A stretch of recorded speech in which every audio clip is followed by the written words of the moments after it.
tak sebatas membangun sistem yang bagus maupun bertumpu pada aparat penegak hukum. Saatnya kita ambil peran nyata, korupsi kita berantas bersama, perdamaian harus kita tegakkan, menjaga diri berintegritas dan berbagi edukasi bersama. Mari kita bincangkan perdamaian dan anti korupsi pada pagi hari ini. Bismillahirrahmanirrahim. Baik teman-teman sekalian, perkenalkan nama saya Muhli Fatoniawan atau kakak-kakak, teman-teman sekalian bisa panggil saya Tony. Saya penyuluh anti korupsi tersertifikasi oleh LSP P2 KPK. Nah, saya juga sebagai asesor kompetensi dan sehari-hari juga bekerja di Direktorat Jenderal Pajak Kementerian Keuangan. Pada kali ini, saya akan memandu jalannya kegiatan iGeneration bicara perdamaian dan anti korupsi yang diselenggarakan oleh komunitas mahasiswa pegiat anti korupsi atau Kompak UMJ Universitas Muhammadiyah Jakarta, bekerja sama dengan Forum Penyuluh Anti Korupsi Kementerian Keuangan, kemudian bekerja sama dengan Peace Generation Banten, saya perempuan anti korupsi, dan 9 squad integritas. Nah, agar kegiatan ini berjalan lancar, izinkan saya membacakan safety briefing dan data tertib kegiatan. Saya akan coba share screen.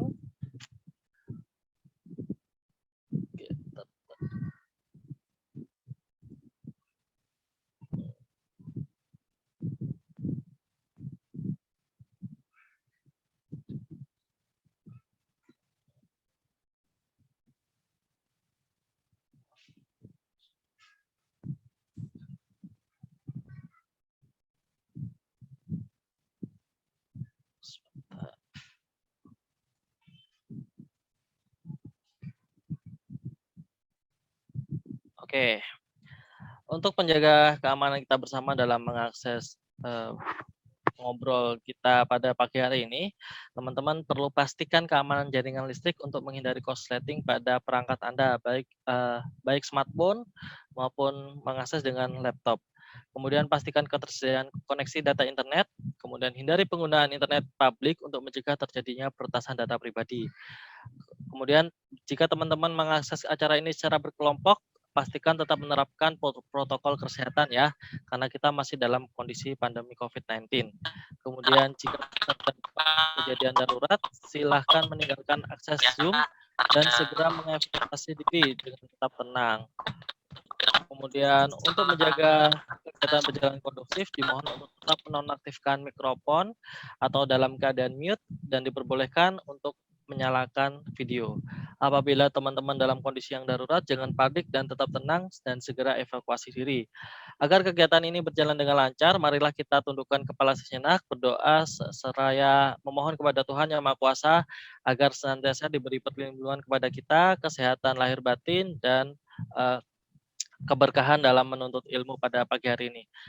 Silakan berdoa dalam masing-masing dimulai.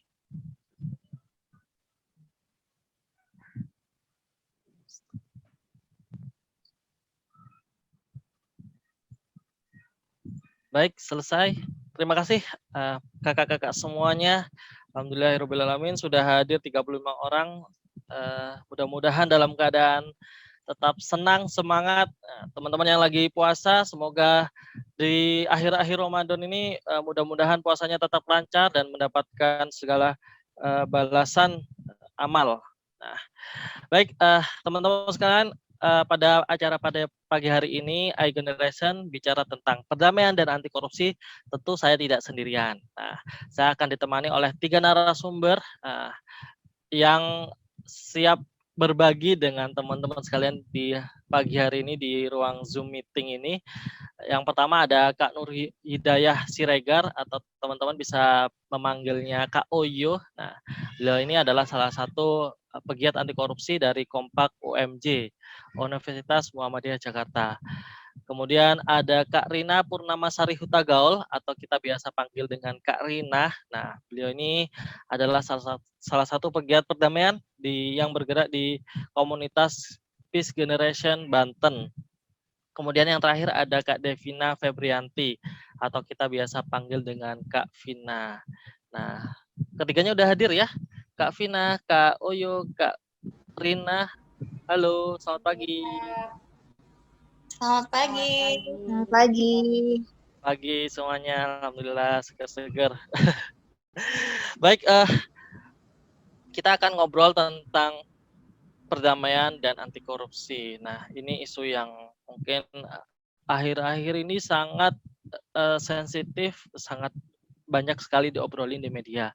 Nah, kita akan mengawalinya dengan kita merefleksikan bahwa beberapa hari yang lalu kita menyelenggarakan sama-sama memperingati pada tanggal 21 April memperingati Hari Kartini ya, Hari Emansipasi. Makanya kenapa narasumbernya perempuan? Nah, ini semua akan ngobrolin tentang perempuan. Nah, sebelum kita ke sana, mungkin dari Bunda Rika nih ya, selaku pembina dari Kompak UMJ mau menyampaikan sambutannya terlebih dahulu, silakan Bunda Rika.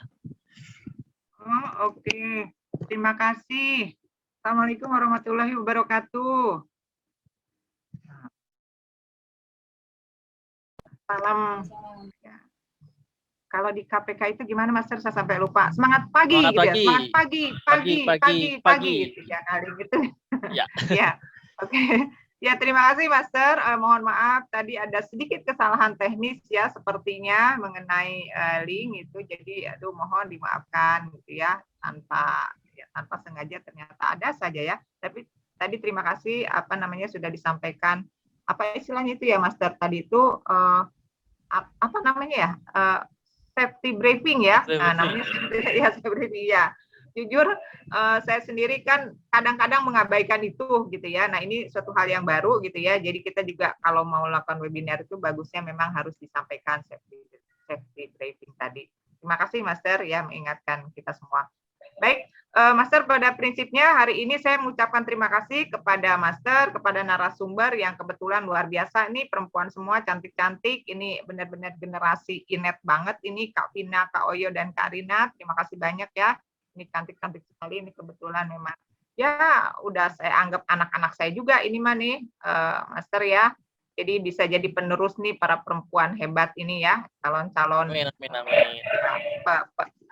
penjaga integritas bangsa. Amin. Ya. Baik, tapi intinya sebetulnya saya ingin sedikit menambahkan bahwa ini adalah kolaborasi antara SPAK Jakarta, kemudian Kompak UMJ dan juga Peace Generation Banten. Kebetulan saya juga ada di tiga-tiga itu. Jadi saya memang senang berkomunitas dan juga senang bergaul dengan para anak muda yang sudah senior. Jadi saya banyak belajar dari yang muda-muda ini juga. Jadi saya memang memberikan tempat juga untuk teman-teman yang muda-muda ini juga untuk berani, karena kan kalau generasi saya mungkin sudah selesai lah ya. Jadi sekarang tinggal generasi Kak Oyo, Kak Rina, Kak Vina, dan juga Kak Tony yang milenial gitu ya. Kalau saya kan sudah generasi kolonial gitu ya. Jadi tentu saya harus tahu diri ya, pelan-pelan harus memberikan tempat kepada generasi yang lebih muda. Ya, semoga acara ini sukses dan sekali lagi terima kasih pada semuanya. Itu saja mungkin, Master. Terima kasih. Assalamualaikum warahmatullahi wabarakatuh. Waalaikumsalam warahmatullahi wabarakatuh. Wah, ini meskipun kolonial tapi semangatnya luar biasa nih. Saya banyak terinspirasi dari Bunda Rika. Semangat berkoneksinya itu tadi disebutin bahwa ketiganya dari SPAK Jakarta, Peace Generation Banten, kemudian Kompak UMJ juga semuanya diikutin sama Bunda Rika. Wah, padahal kolonial katanya, padahal semangatnya padahal luar biasa.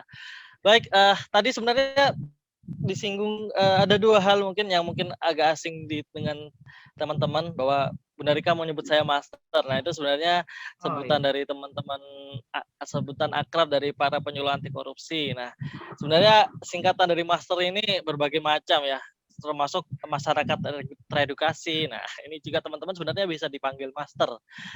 Baik, tapi kalau berkenan sih sebenarnya saya dipanggil kakak-kakak aja ya, biar nggak jomplang-jomplang banget dengan narasumber kita yang masih muda-muda ini. Baik, oke.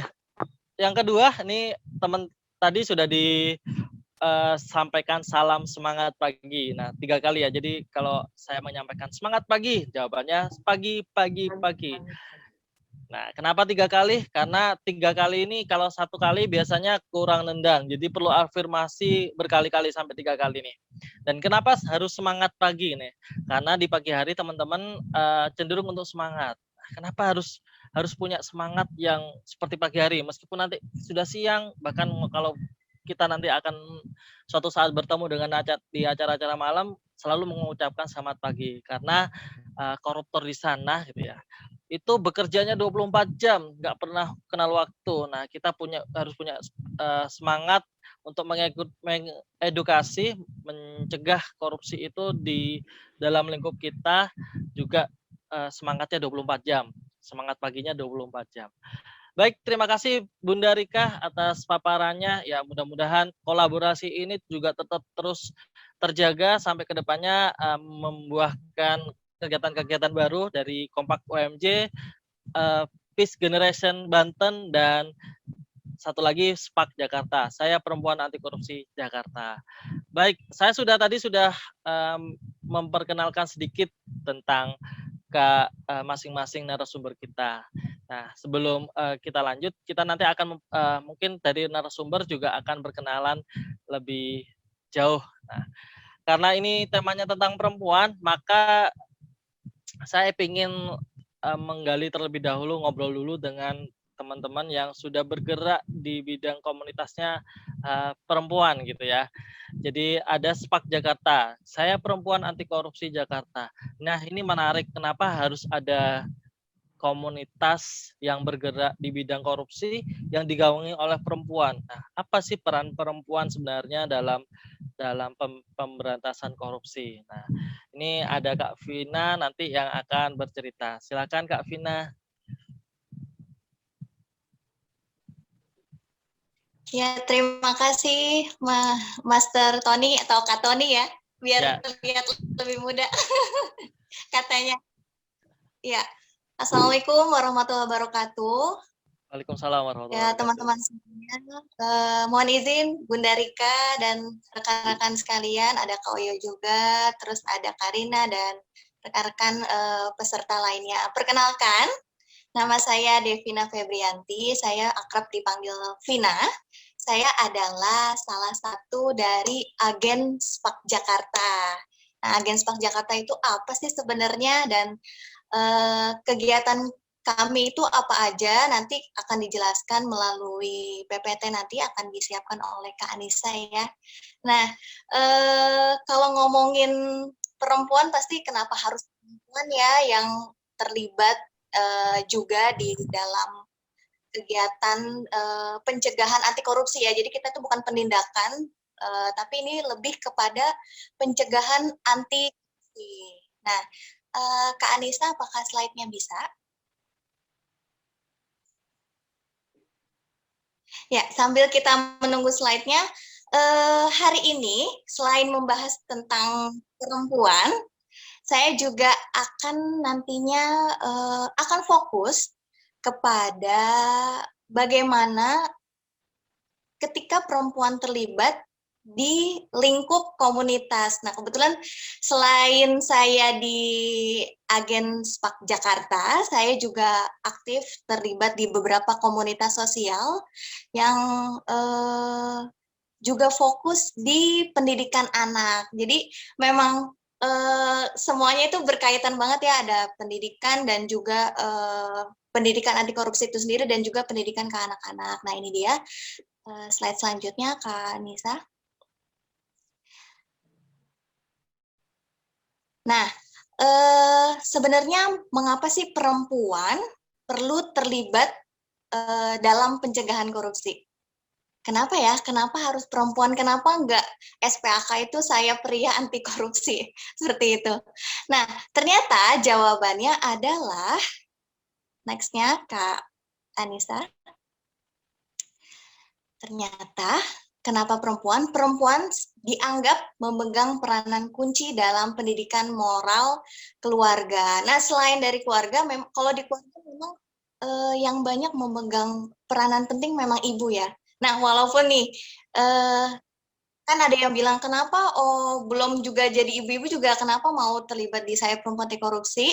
Ya karena nanti akan jadi bekal sih menurut saya, karena ini bukan hanya kegiatan yang berlangsung saat ini juga dan hasilnya juga akan saat ini juga, tapi program ini atau gerakan ini hasilnya akan terlihat nanti di kemudian hari. Terus kenapa SPAK itu hadir? Karena terlihat bahwa kurangnya kesadaran atau pemahaman mengenai apa yang membentuk korupsi dalam kehidupan masyarakat. Kita sering ngelihat, oh korupsi itu pejabat-pejabat nih yang ngambil uang negara atau suap atau pencucian uang atau lain-lainnya yang memang merugikan negara. Tapi ternyata hal-hal kecil itu akan menjadi apa ya istilahnya bumbu-bumbu yang ini yang akan menghasilkan kenapa sih koruptor itu ada. Karena kan nggak mungkin ya koruptor itu tiba-tiba pas bangun tidur, oke, saya mau korupsi. Kan nggak ada yang kayak gitu. Tapi kan pasti ada proses-proses panjangnya bagaimana koruptor itu akhirnya melakukan penyimpangan yang besar dan merugikan negara. Nah, terus kenapa juga ada SPAK? Karena bahwa individu itu dapat membawa perubahan yang lebih luas. Kenapa individu? Karena memang kita fokusnya ke dalam diri sendiri. Jadi kita tuh nggak ngomongin gimana korupsi tuh ya, jangan nggak jujur, jangan apa, tapi kita ngelihat dari diri sendiri apa yang bisa kita ubah dan apa kontribusi yang bisa kita lakukan agar kita dapat mencegah terjadinya perilaku-perilaku koruptif itu sendiri. Nah, SPAK ini tentang perubahan generasi atau kolektif. Jadi, memang gerakan ini pun tersebar di seluruh Indonesia. Jadi, ada di 34 provinsi.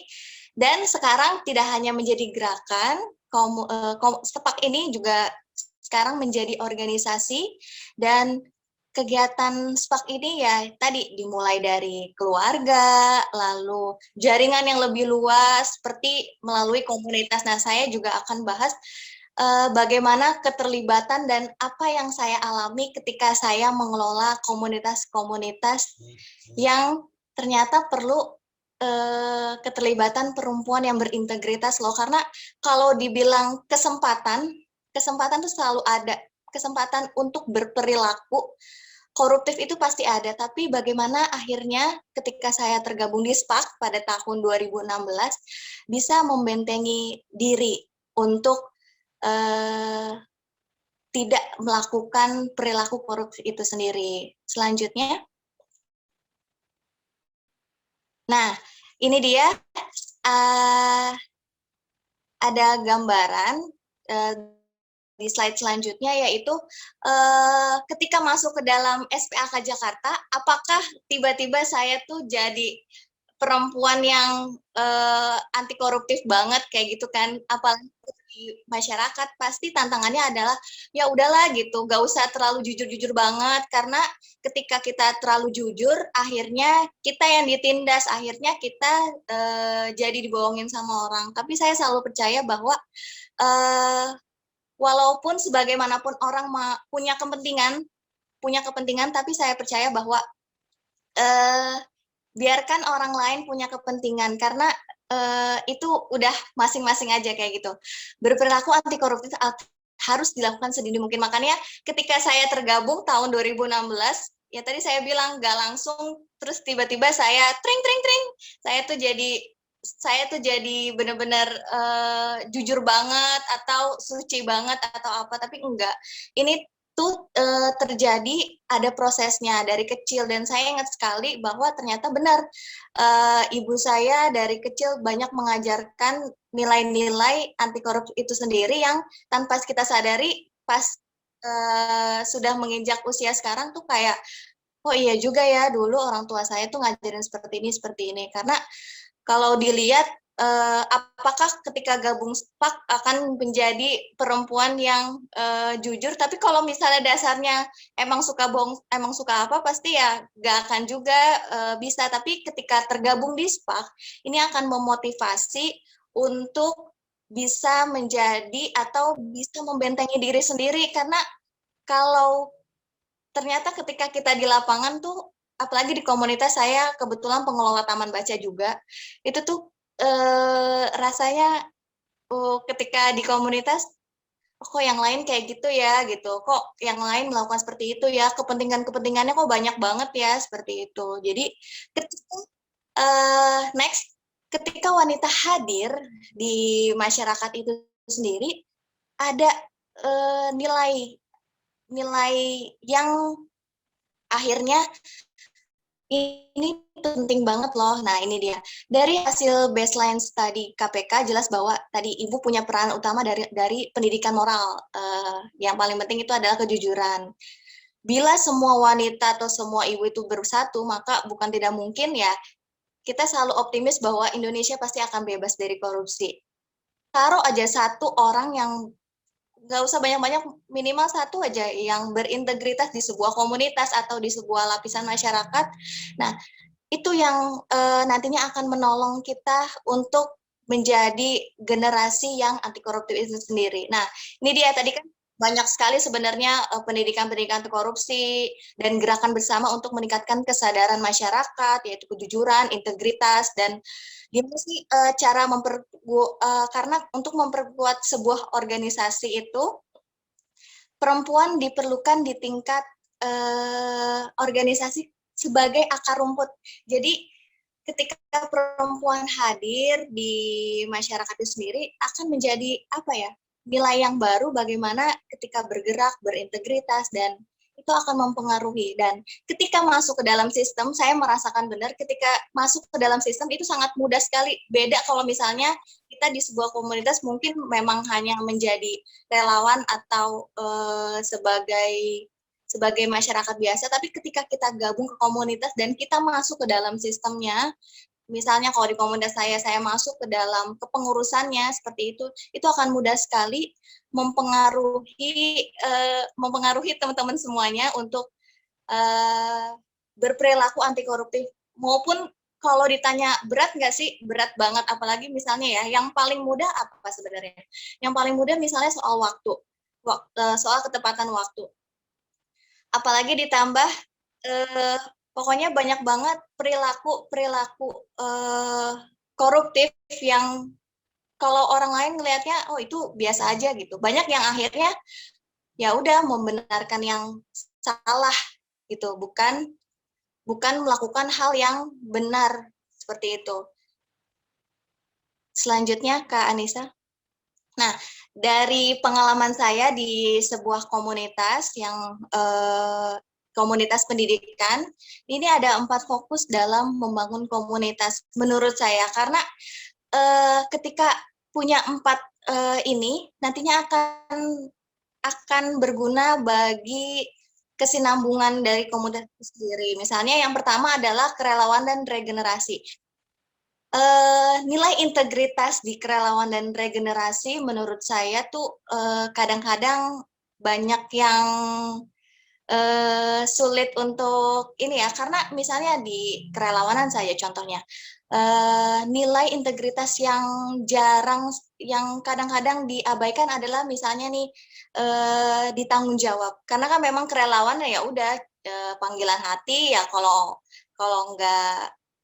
nggak mau ya udah, kadang-kadang kayak gitu aja ya. Kadang-kadang komitmen itu diperlukan tapi banyak yang mengabaikan ini, makanya perlu sekali kerelawanan regenerasi yang memiliki integritas yang tinggi, karena ketika punya relawan dan regenerasinya itu baik, sinergi antar anggotanya, sinergi antara pengurusnya itu akan berjalan. Beda kalau misalnya masing-masing punya kepentingan, masing-masing punya kepentingan yang beda, masing-masing akhirnya tidak ada kejujuran, tidak ada keterbukaan seperti itu. Jadinya nantinya akan berdampak kepada komunitas ini akan bertahan 5 tahun pun tuh kayak apa ya istilahnya itu suatu nilai plus gitu, lebih dari 5 tahun. Tapi kalau misalnya punya integritas yang tinggi, kita punya tujuan yang sama, karena menurut saya kerelawanan itu tuh kenapa saya taruh di nomor 1, karena ini penting. Banyak banget komunitas yang akhirnya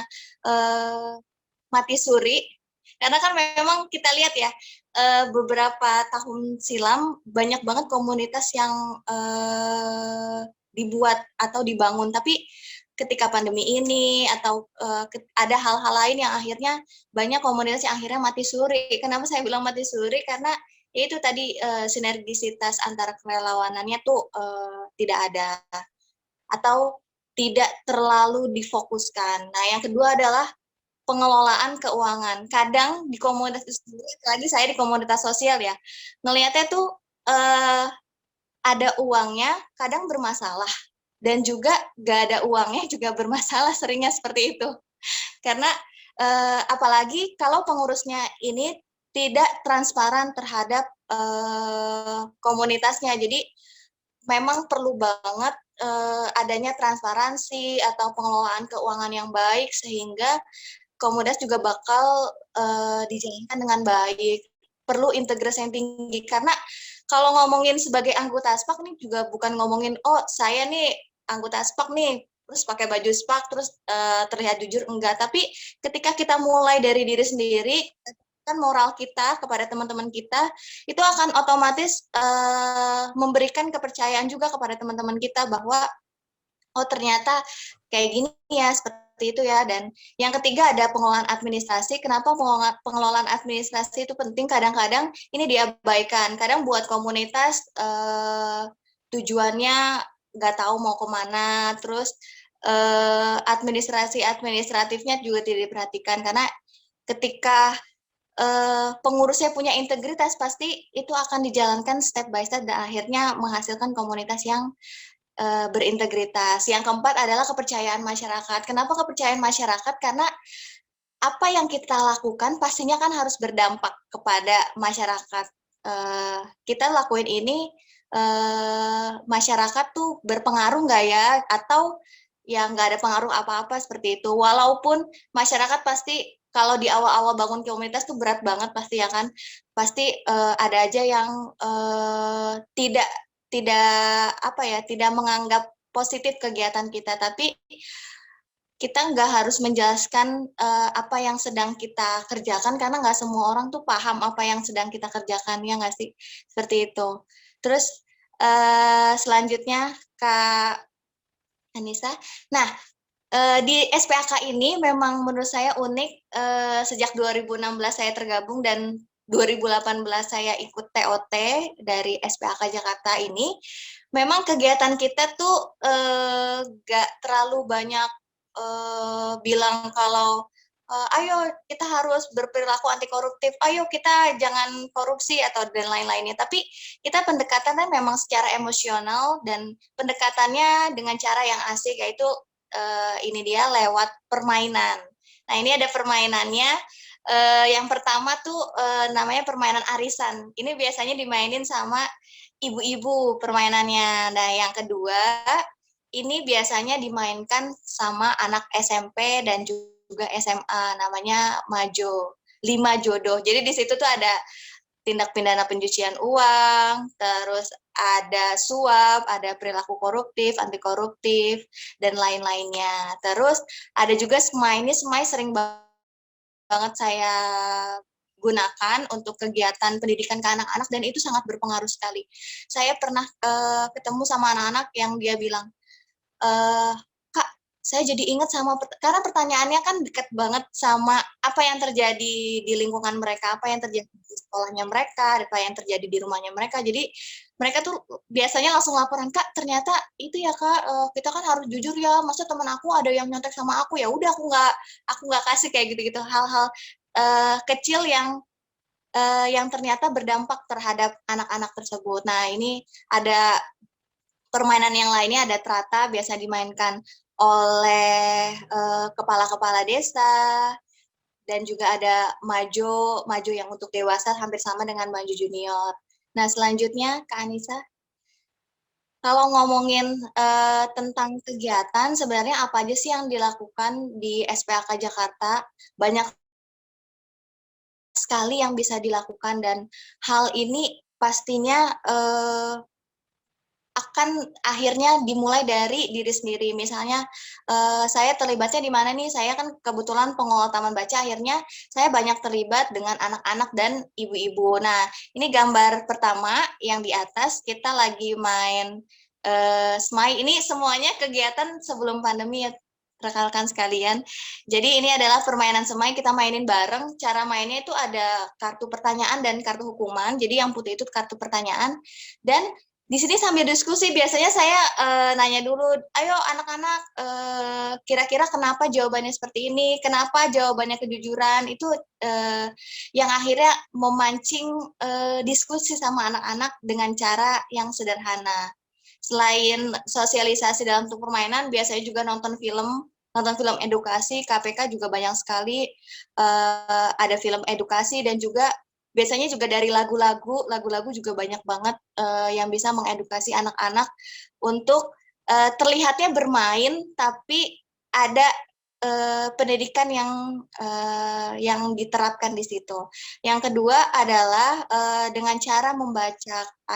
Saya ini kebetulan di sini fotonya di Taman Bacaan Masyarakat Kolong Flyover Ciputat. Di sana akhirnya banyak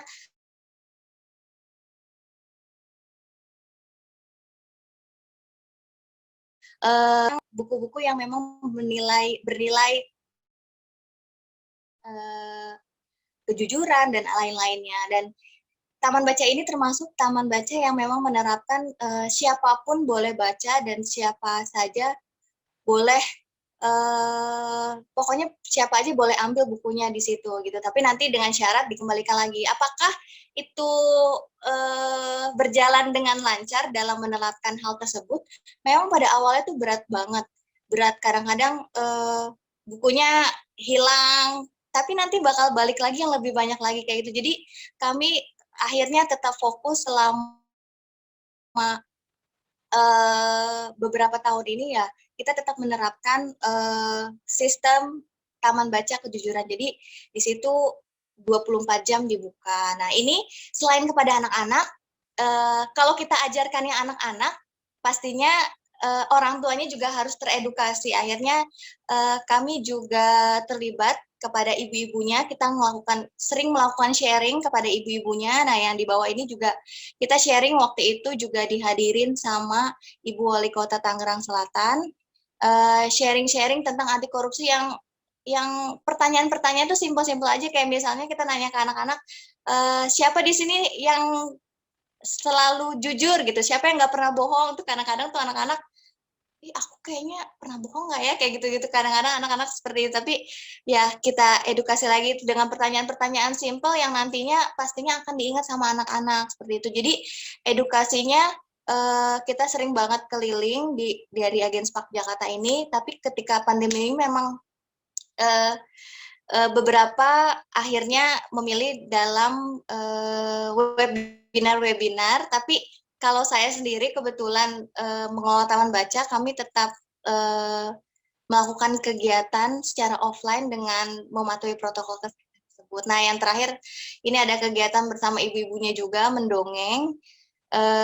Mendongeng ini kadang ibu-ibu tuh bingung gimana sih ngajarin anaknya tuh, kayak kadang-kadang suka curhat, aduh Kak, saya bingung deh ngajarin anak saya, udah saya bilangin saya jadinya marah-marah aja kayak gitu-gitu kan. Terus akhirnya pendekatannya saya bilang kalau anak semakin diomelin, mereka kan semakin melakukan biasanya kayak gitu. Karena jadi akhirnya orang tua kami berikan pelatihan mendongeng dan ternyata hasilnya tuh lumayan berdampak. Dan edukasi terhadap orang tua ini memang banyak difokuskan terutama ke ibu-ibu, karena misalnya di sekolah juga banyak kan kegiatan-kegiatan yang misalnya di sekolah kasih hadiah ke guru, apakah boleh atau enggak kayak gitu-gitu. Jadi kadang-kadang orang tua, iya habisnya anak saya sih Kak gitu gak masuk-masuk, akhirnya saya pas lagi semester naik-naik kan saya kasih aja nih ke gurunya kayak gitu-gitu. Kayak hal-hal kecil yang banyak tidak disadari oleh masyarakat, tapi ketika itu dilakukan sedikit, tapi kalau semuanya melakukan ya itu jadi kebiasaan. Ketika satu bilang tidak, dua bilang tiga bilang tidak, ya saya percaya bahwa Indonesia pastinya nanti akan menjadi negara yang akan terbebas dari anti korupsi kalau kita kerjakan ini bareng-bareng, nggak sendirian. Kalau semakin banyak warga Indonesia yang akhirnya peduli kalau nilai integritas itu penting diterapkan dalam diri sendiri dulu. dalam diri sendiri. Jadi kalau misalnya diri sendiri sudah memberikan energi positif, nantinya juga akan berdampak kepada lingkungan sekitar. Seperti itu. Dan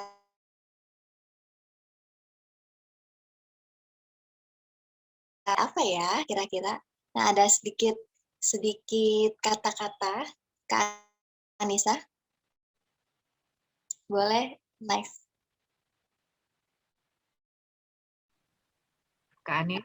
Nah, ya, Indonesia itu nggak kekurangan pemuda yang hebat, tapi Indonesia butuh banyak pemuda yang berintegritas. Jadi, teman-teman sekalian, yuk kita mulai dari diri kita sendiri untuk menyebarkan nilai-nilai integritas, dimulai dari dalam diri kita sendiri dan kita sebarkan ke lingkungan kita yang terdekat dahulu.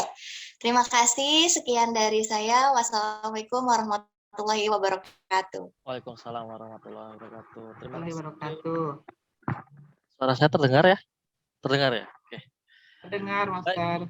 Terima kasih Kak Vina atas paparannya luar biasa. Teman-teman silakan memberikan reaction, bisa reaction tepuk tangan atau Ya dong, wah rindu. Lagi rindu siapa ini ya? Oke, yang lain apakah suasana di hari ini dikecewakan Kak? Oke, udah. sambil ada yang Semoga curhat ya. sudah dibahagiakan ya. Oh, ada yang curhat nih dikecewain Kak. Waduh. Semangat luar biasa gitu. Oke. Nah, teman-teman, apapun perasaan kita hari ini, semoga teman-teman bisa terus bersyukur ya, teman-teman. Bu, Kak boleh minta PPT yang baru, Kak Anissa? Ya, ini yang baru kan? Ini yang lama, Bu. Oh, atau yang lama ya, Kak? Ya, Saya sudah ini kan sama juga, Kak. Ada beda sih, Bu, tadi. Oh, gitu. Oh, yang terakhir itu ya, Kak Rina? Iya, Bu. Kayaknya sama deh, Kak. Yuk kenalan kan sama tuh. Yang terakhir dari Kak Rina ini, beda, Bu, di awalnya. Oke. Di awalnya sama, bersyukur, kemudian yuk kenalan, terus Bu, ada beda apa saya aja screen ya? Saya udah ngasih Kak Anis, ini yang terbaru kan, Kak? Soalnya judulnya tadi aku bedain, Bu. Oh. Oke, nggak apa. Sambil menunggu teman-teman kenalin, namaku Rina Purnamasari Hutagaol, gitu ya, orang Batak, tadi disebutin marganya. Aku domisili di Cilegon, Banten. Saat ini pekerjaan sehari-hari sebagai guru di salah satu SMK di Provinsi Banten, dan terlibat aktif dalam satu komunitas namanya Peace Generation Banten gitu. Kalau dari judulnya teman-teman bisa mendefinisikan ya, Peace Generation Banten gitu, generasi yang semoga bisa membawa perdamaian bagi masyarakat di Provinsi Banten gitu, teman-teman semua. Peace Generation Banten sendiri berdiri pada sekitar 2017 dan sampai saat ini gitu. Nah, salah satu yang dikerjakan Peace Generation Banten seperti namanya, menyebarkan perdamaian khususnya kepada anak-anak muda, seperti tadi Kak Devina bilang gitu ya, anak muda itu memegang peranan penting gitu waktu kita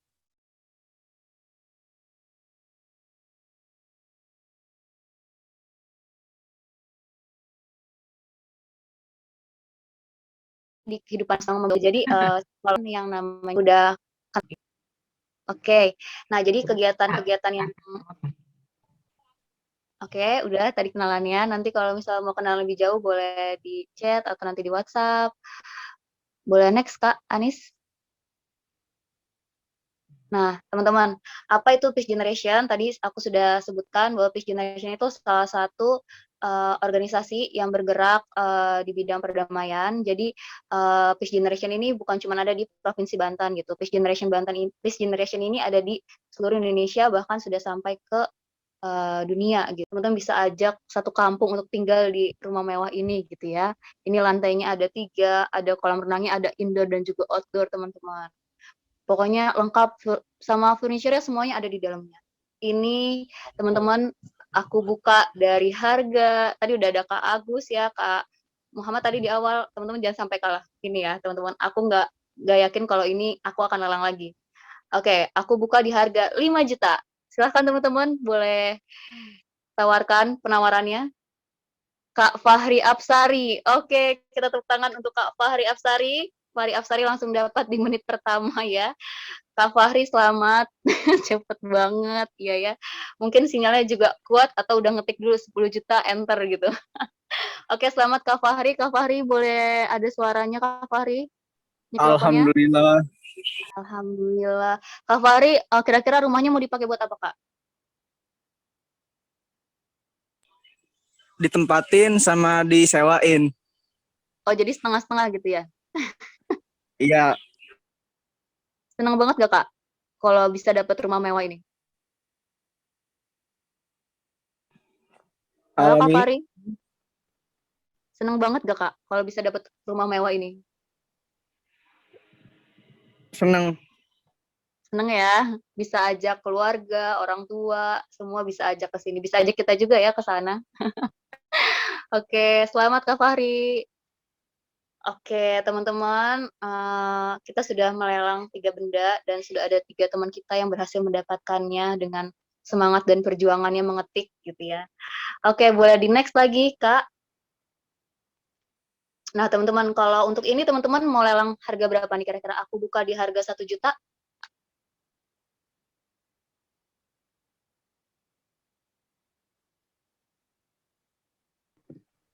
Ini 50 tiada juta. harganya kayaknya nih. Nah, Tidak bisa ayo yang diukur. lain Nah, ini, 100 Kak. juta. Terus 250 juta. Waduh, Tiada harganya apalagi dilarang mudik. 256 juta. Wah, angkanya ganjil banget ya. Nah, iya teman-teman. Apakah kita bisa membeli sebuah kebahagiaan? Apakah kita bisa memberi waktu bersama dengan keluarga gitu ya? Apa kita bisa membeli surga gitu ya dengan harta yang kita miliki gitu? Nyatanya eh, harta yang kita miliki gitu ya, walaupun tadi kalian dikasih 10 juta, ada juga yang menggunakannya dengan semangat kalian mau ini, mau ini, mau itu, mau itu gitu. Tapi waktu aku sampai di lelang yang ini, ternyata ada yang nggak bisa kita beli gitu ya pakai uang kita gitu. Yaitu kebahagiaan, waktu bersama keluarga, surga, perdamaian juga nggak bisa dibeli dengan uang ya teman-teman. Nah dari tadi game selang tadi, aku boleh minta teman-teman nulis di chatroom sih kira-kira apa yang teman-teman dapatkan. Boleh 1 kalimat atau 1 kata atau 2 kalimat. Aku kasih waktu 1 menit ya teman-teman, boleh berespon di chatroom.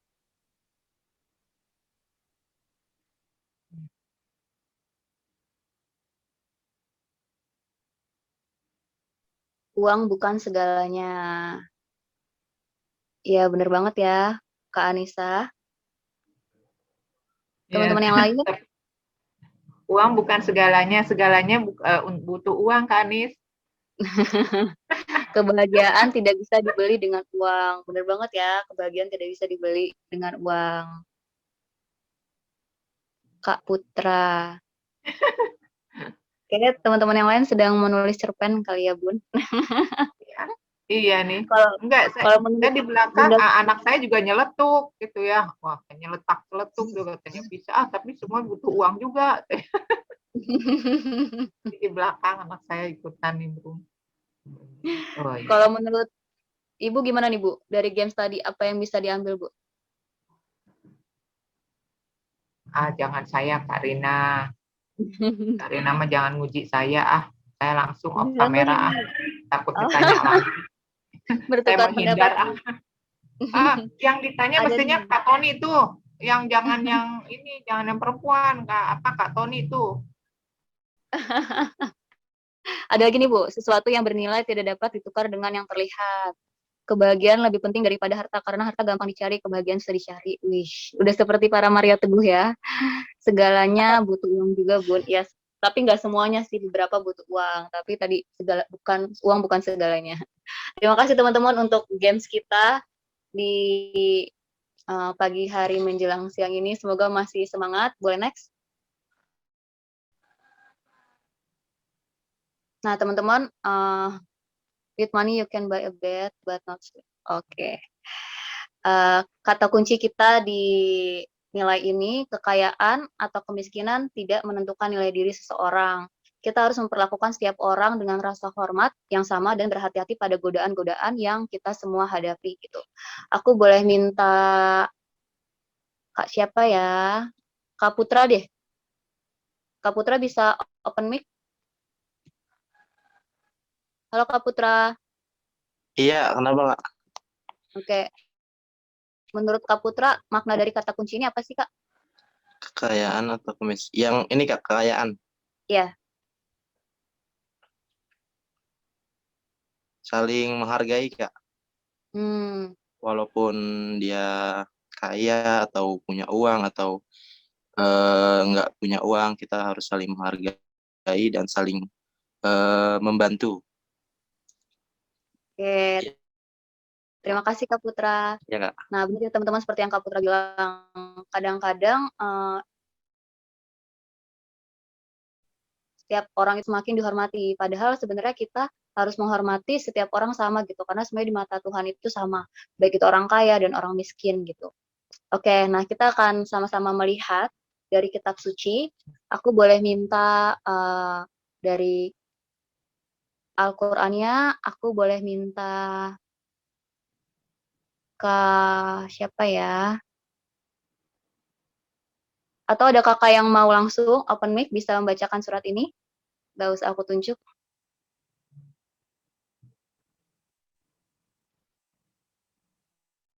Silahkan Kak, ada?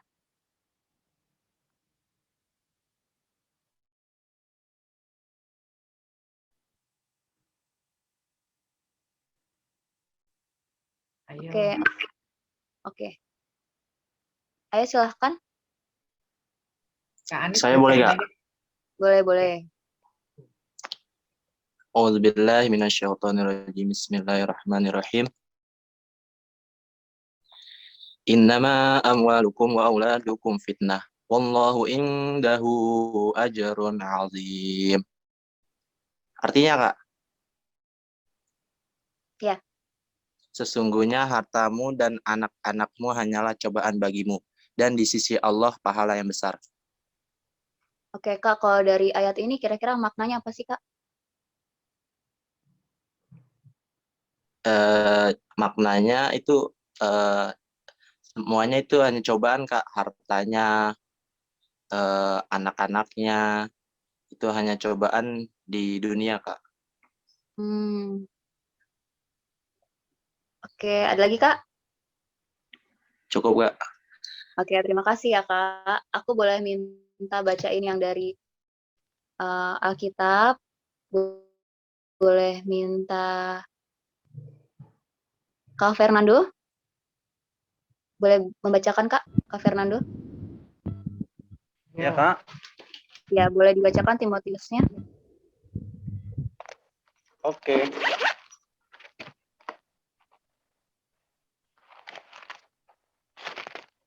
Timotius. 6 ayat 10 ini ada 6. di PPT.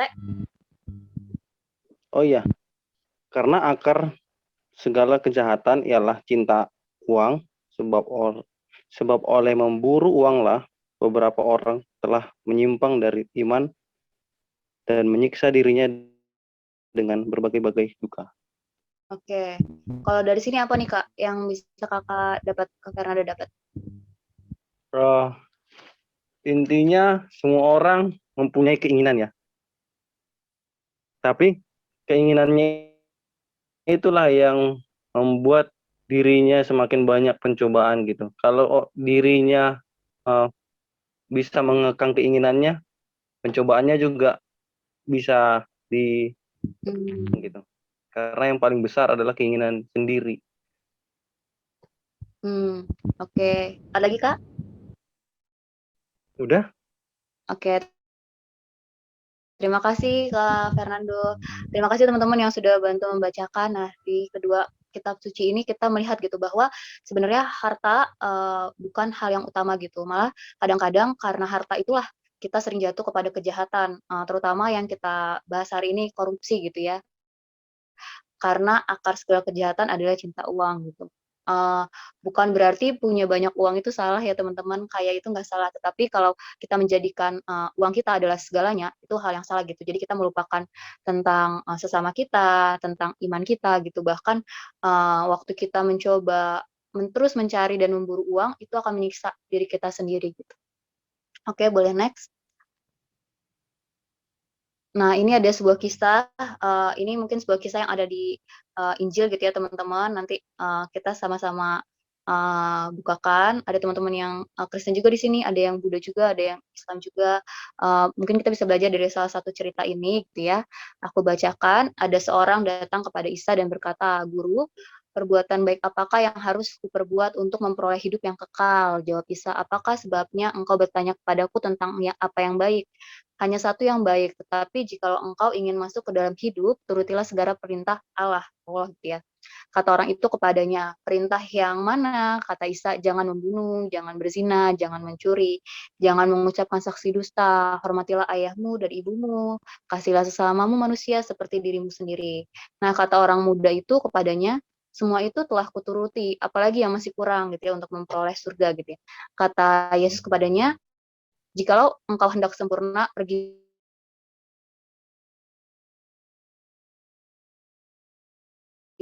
maka engkau akan beroleh harta surga, kemudian datanglah kemari dan ikutlah aku." Gitu. Nah, sebenarnya kalau dari kisah ini,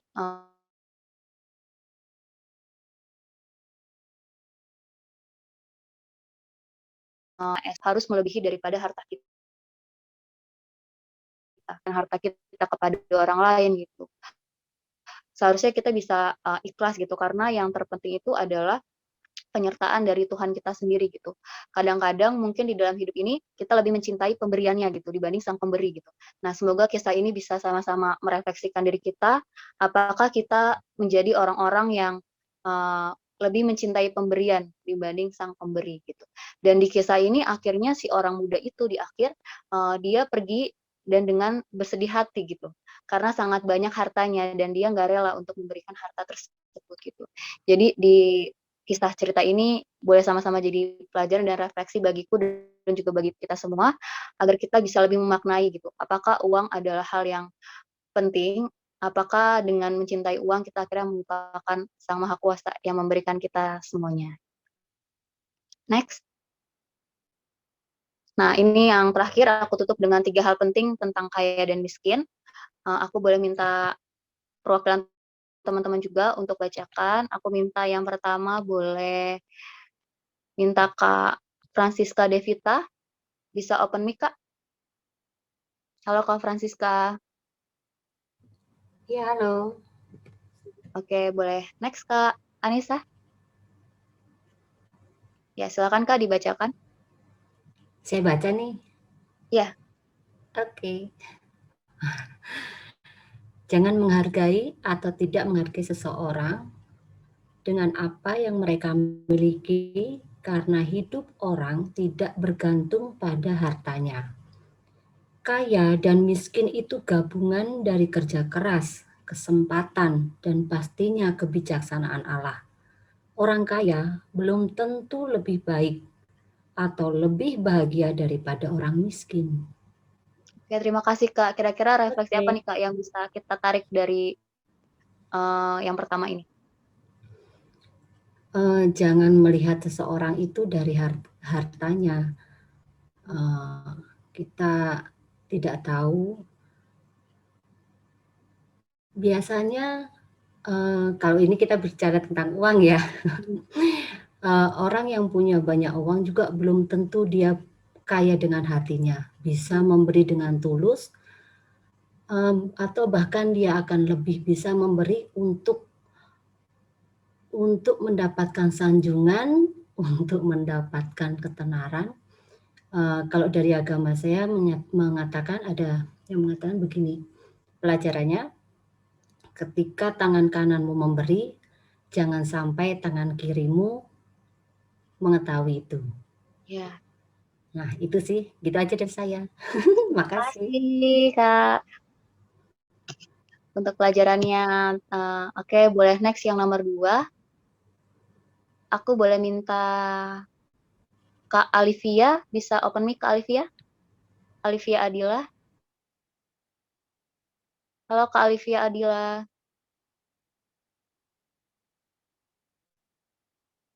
Oke, aku boleh minta Kak Ayu Vika. Saya aja yang Oh, baca, Kak. oke, boleh. Semangat ya. Nomor 2, orang kaya dan orang miskin sama-sama menghadapi godaan. Godaan orang kaya, kesombongan, menindas, keserakahan, kurang bergantung kepada Allah. Sedangkan godaan orang miskin, iri hati, suka mengkritik, keserakahan, kehilangan harapan kepada Allah. Nah, Oke, adapun kira-kira apa pelajaran nih Kak? Iya, saya pernah real mengalami itu ada yang namanya sawang senawang kalau kata orang Jawa. Di dalam sanang senawang itu belum tentu apa yang dihadapin orang lain itu lebih nikmat daripada apa yang kita jalani sekarang. Sekarang tukang sayur berkata saya beruntung 300.000 dari hasil jualan saya. Kemudian pengusaha bilang saya beruntung hari ini dapat 100 juta dari hasil usaha saya. Sama-sama senang mereka. Dan kemudian di hari besoknya tukang sayur bilang, aduh dagangan saya nggak laku, saya rugi 500.000. Kemudian kata pengusaha, alah lu 500.000 tuh. Saya rugi 500 juta ditipu klien katanya. Jadi semua orang tuh punya problem tersendiri masalah keuangan. Betul. Baik, itu Kak. Makasih Kak. Oke, terima kasih ya Kak. Wah, bener banget ya. Setiap orang di muka bumi ini kayaknya sama-sama punya godaan gitu. Jadi benar tadi kata yang Kakak itu bilang, setiap orang punya godaan dan cobaannya masing-masing gitu. Jangan kita menganggap bahwa cobaan kita paling besar dan paling berat gitu ya dibanding orang lain gitu. Karena baik orang kaya dan orang miskin, keduanya menghadapi godaan gitu. Baik orang kaya dan orang miskin, keduanya bisa melakukan kejahatan. Jadi nggak cuma nih, kalau aku pikir-pikir nggak cuma orang kaya nih yang bisa korupsi gitu ya. Tapi orang miskin juga sebenarnya bisa punya peluang korupsi, dimulai dari hal-hal kecil gitu ya, dari nggak jujur waktu jualan, atau mencari keuntungan yang berlebihan gitu, bisa juga mengambil hak orang lain, itu bisa dimulai juga dari kecil gitu, dari mungkin kehidupan rakyat-rakyat kecil gitu, nggak semua yang korupsi itu dari orang kaya aja gitu ya menurutku. Oke, boleh next yang ketiga? Nah, yang ketiga, boleh yang teman-teman yang lain yang mau membacakan silahkan. Kasih kesempatan. Boleh open mic aja langsung baca.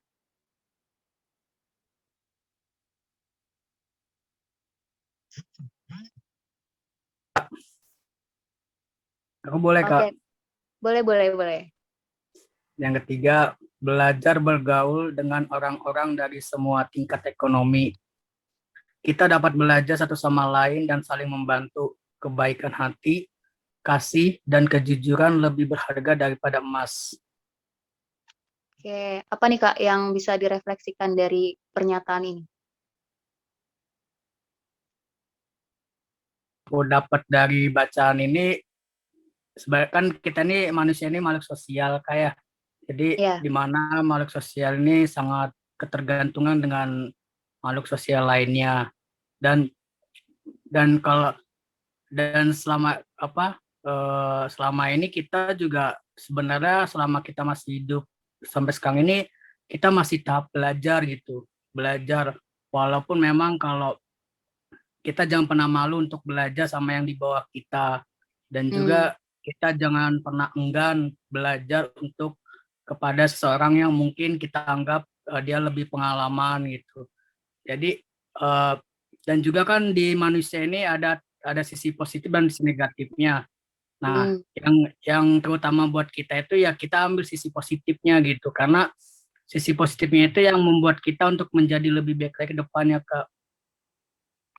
Oke, terima kasih.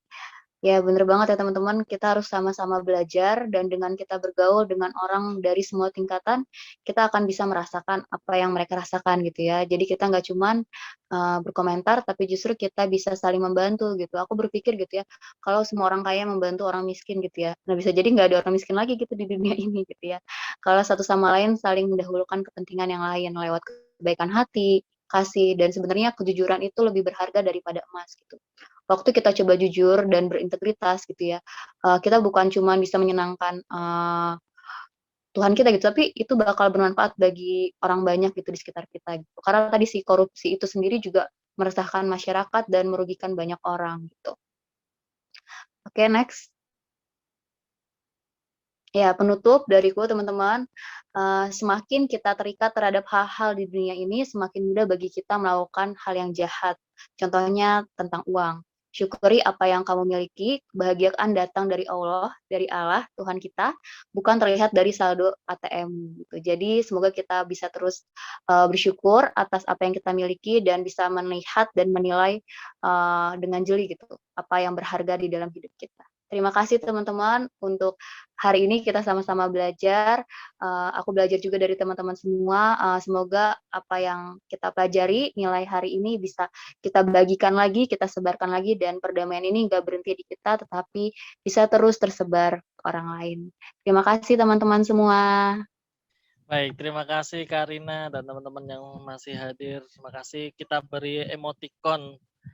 Boleh tepuk tangan, boleh jempol, boleh apa aja lah yang teman-teman ingin sampaikan ke Kak Rina. Baik, tadi disampaikan bahwa kebahagiaan itu sebenarnya tidak bisa terbeli ya. Jadi meskipun orang bisa punya banyak uang, bisa membeli hukum, katanya begitu. Hukum bisa dibeli, kemudian keadilan juga bisa dibeli. Bahkan apapun ya, kursi juga bisa dibeli, jabatan juga bisa dibeli. Tapi ternyata kebahagiaan tidak bisa dibeli. Bukan berarti orang yang bisa beli segala hal di dunia ini akan bahagia gitu. Tidak serta-merta seperti itu. Maka teman-teman kalau yang disampaikan Kak Rina tadi bahwa apa yang melekat ke diri kita, yang kita punya itulah sebenarnya sebagai sumber kebahagiaan. Nikmati yang ada, optimalkan dan kita bisa bahagia dengan apa yang kita miliki gitu. Baik, terima kasih Kak Rina atas penyampaiannya luar biasa. Sekarang saatnya kita dari tadi kita ngobrolin soal korupsi. Nah, kita juga ngobrolin soal perdamaian. Nah, kita akan lebih tahu nih kenapa atau apa yang dimaksud korupsi, terus sebenarnya korupsi itu apa, kemudian hubungannya dengan perdamaian itu seperti apa. Kemudian kita juga akan mendengarkan bagaimana organisasi atau kelompok dari mahasiswa kenapa harus bergerak dan memberantas korupsi dengan pencegahan korupsi di lingkungan mahasiswa, di lingkungan kampus. Baik, tak perlu berlama-lama, kita panggilkan bersama-sama Kak Oyo atau Kak Nur Hidayah Siregar. Waktu dan layar kami persilakan. Ya. Terima kasih Kak Tony. Bismillahirrahmanirrahim. Assalamualaikum warahmatullahi wabarakatuh. Waalaikumsalam Salam warahmatullahi sejahtera wabarakatuh. untuk kita semua. Yang kami hormati di sini ada pembina Kompak UMJ Bunda Rika Saktia. Kemudian ada Kak Tony yang hari ini bergabung bersama kami, juga Kak Rina, Kak Evina, dan teman-teman sekalian dimanapun berada. Ucapkan terima kasih atas kehadiran teman-teman. Kita sudah sama-sama belajar tadi dari Kak Vina dan Kak Rina. Satu hal dari Kak Vina, tadi Kak Oyo mendengar bahwasanya menjaga komunitas itu sangat perlu dengan integritas. Jaga komunitas dengan integritas. Dan dari Kak Rina bahwasanya kita bisa mencapai perdamaian dengan sama-sama bergandengan. Salah satu nilai yang dibahas tadi adalah perbedaan ekonomi antara si kaya dan si miskin, bahwasanya tidak semua bisa kita beli. Karena kebahagiaan itu sangat mahal harganya. Nah, di sini Kak Oyo izin memperkenalkan diri, namanya biasa dipanggil Kak Oyo, nama lengkapnya Nur Hidayah Siregar. Oyo berdomisili saat ini di Pekanbaru Riau. Nah, mohon diizin semuanya Oyo share screen.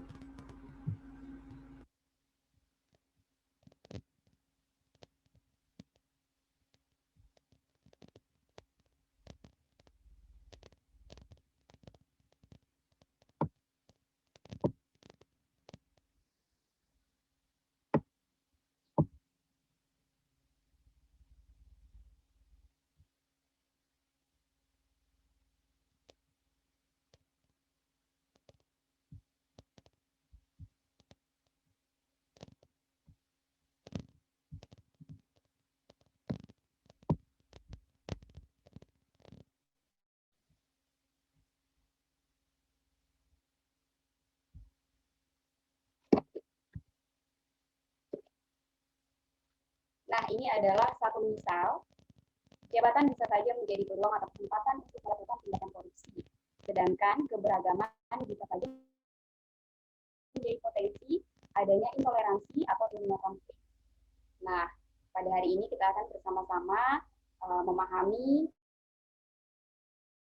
kemudian mengaktualisasikan, dan nanti kita akan masing-masing menyebarkan nilai-nilai yang harus kita jaga dalam mencapai perdamaian dan Indonesia bebas dari korupsi.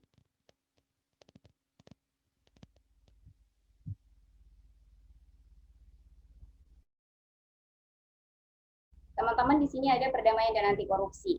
Teman-teman di sini semua, saya yakin sudah tahu bahwa perdamaian itu indah di tengah keberagaman, seperti semboyan negara kita, Unity in Diversity, dan tahu bahwa korupsi menjadi masalah krusial di negara Indonesia. Tapi teman-teman hanya sampai pada tahap tidak tahu menjadi tahu, rasanya tidak cukup, karena kecerdasan kognitif saja tanpa dibarengi dengan tindakan atau perilaku untuk anti korupsi itu tidak bisa untuk mewujudkan perdamaian dan nilai-nilai anti korupsi. Di sini ada 12 nilai dasar perdamaian seperti tadi yang disampaikan oleh Kak Dina.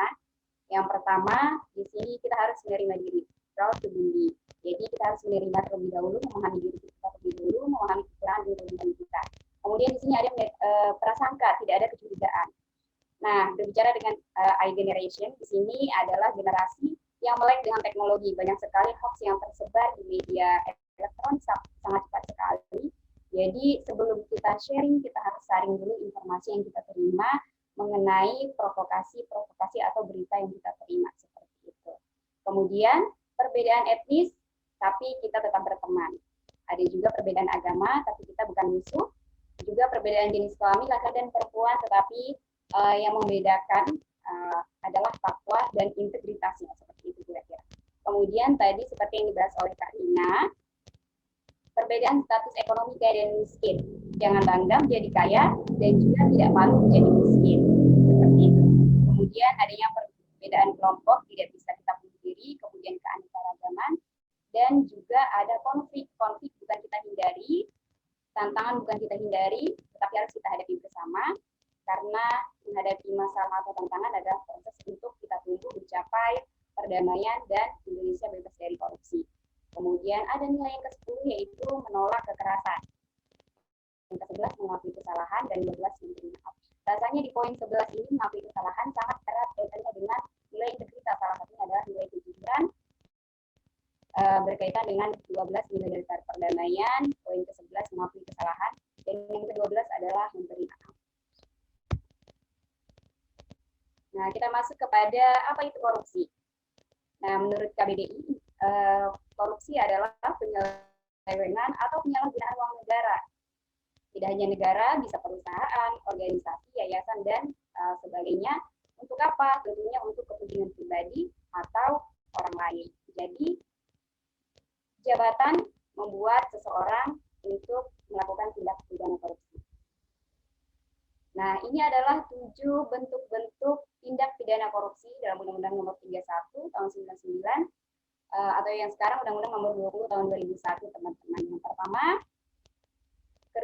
kerugian keuangan negara. Nah, seseorang yang dipercayakan kekuasaan kepadanya menyalahgunakan kewenangannya untuk kepentingan pribadi ataupun kelompok. Yang kedua, ada suap penyuap. Dan suap penyuap ini kerap kali kita temukan dalam kehidupan sehari-hari. Biasanya pelanggar lalu lintas nih teman-teman, untuk menghindari hukuman, untuk mempercepat suatu urusan, si pelanggar hukum tersebut memberikan suap kepada petugas.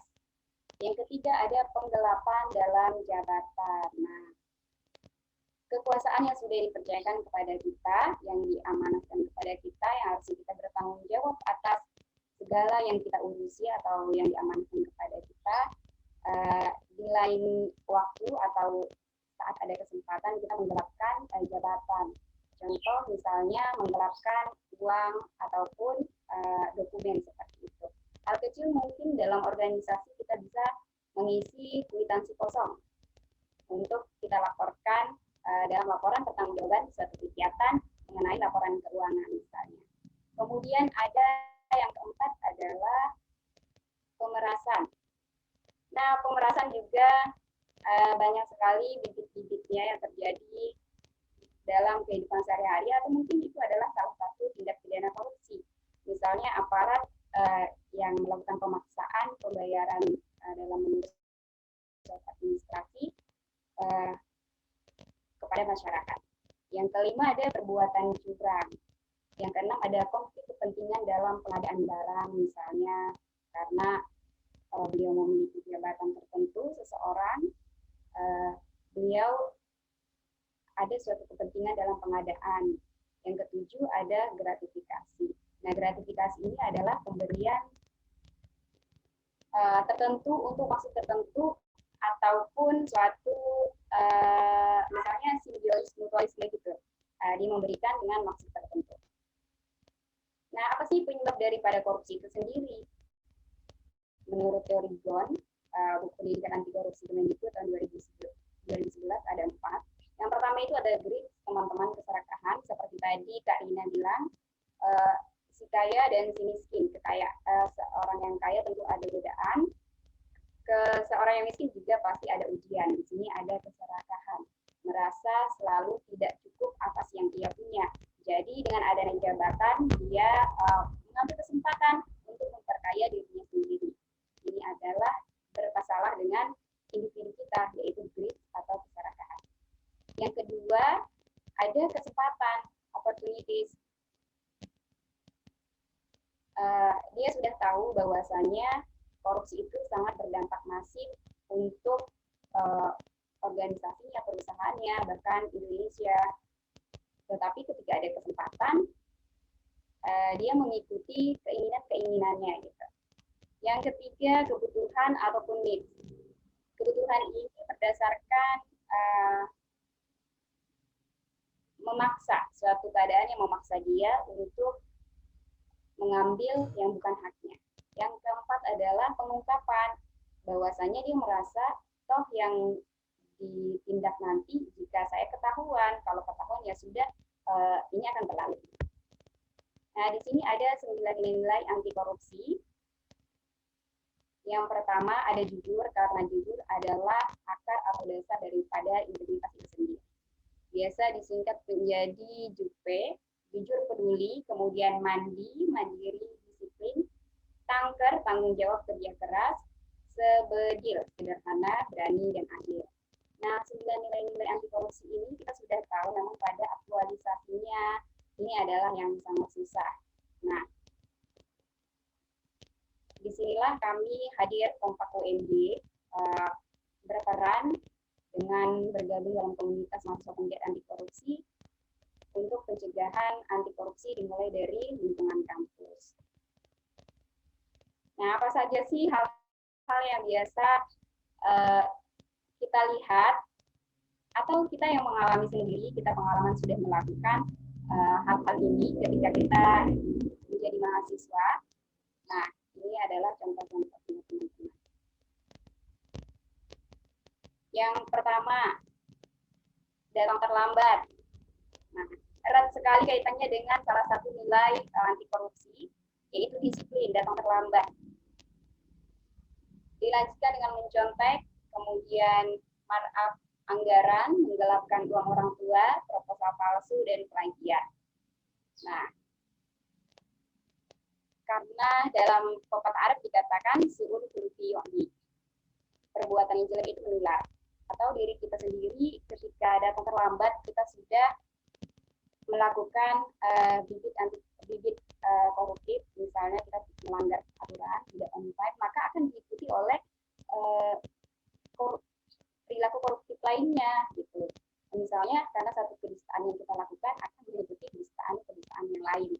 Datang terlambat, kemudian sudah terbiasa, kemudian kita mencontek, kemudian markup anggaran dalam suatu organisasi, kemudian menggelapkan uang orang tua yang tadinya kita diamanahkan untuk membayar biaya semester misalnya, atau membeli buku, membayar uang kosan, tetapi kita gunakan untuk keperluan yang lain. Gitu. Kemudian proposal palsu. Ya, kita sudah tahu bahwasannya ini semua adalah perilaku anti koruptif yang harus kita hindari.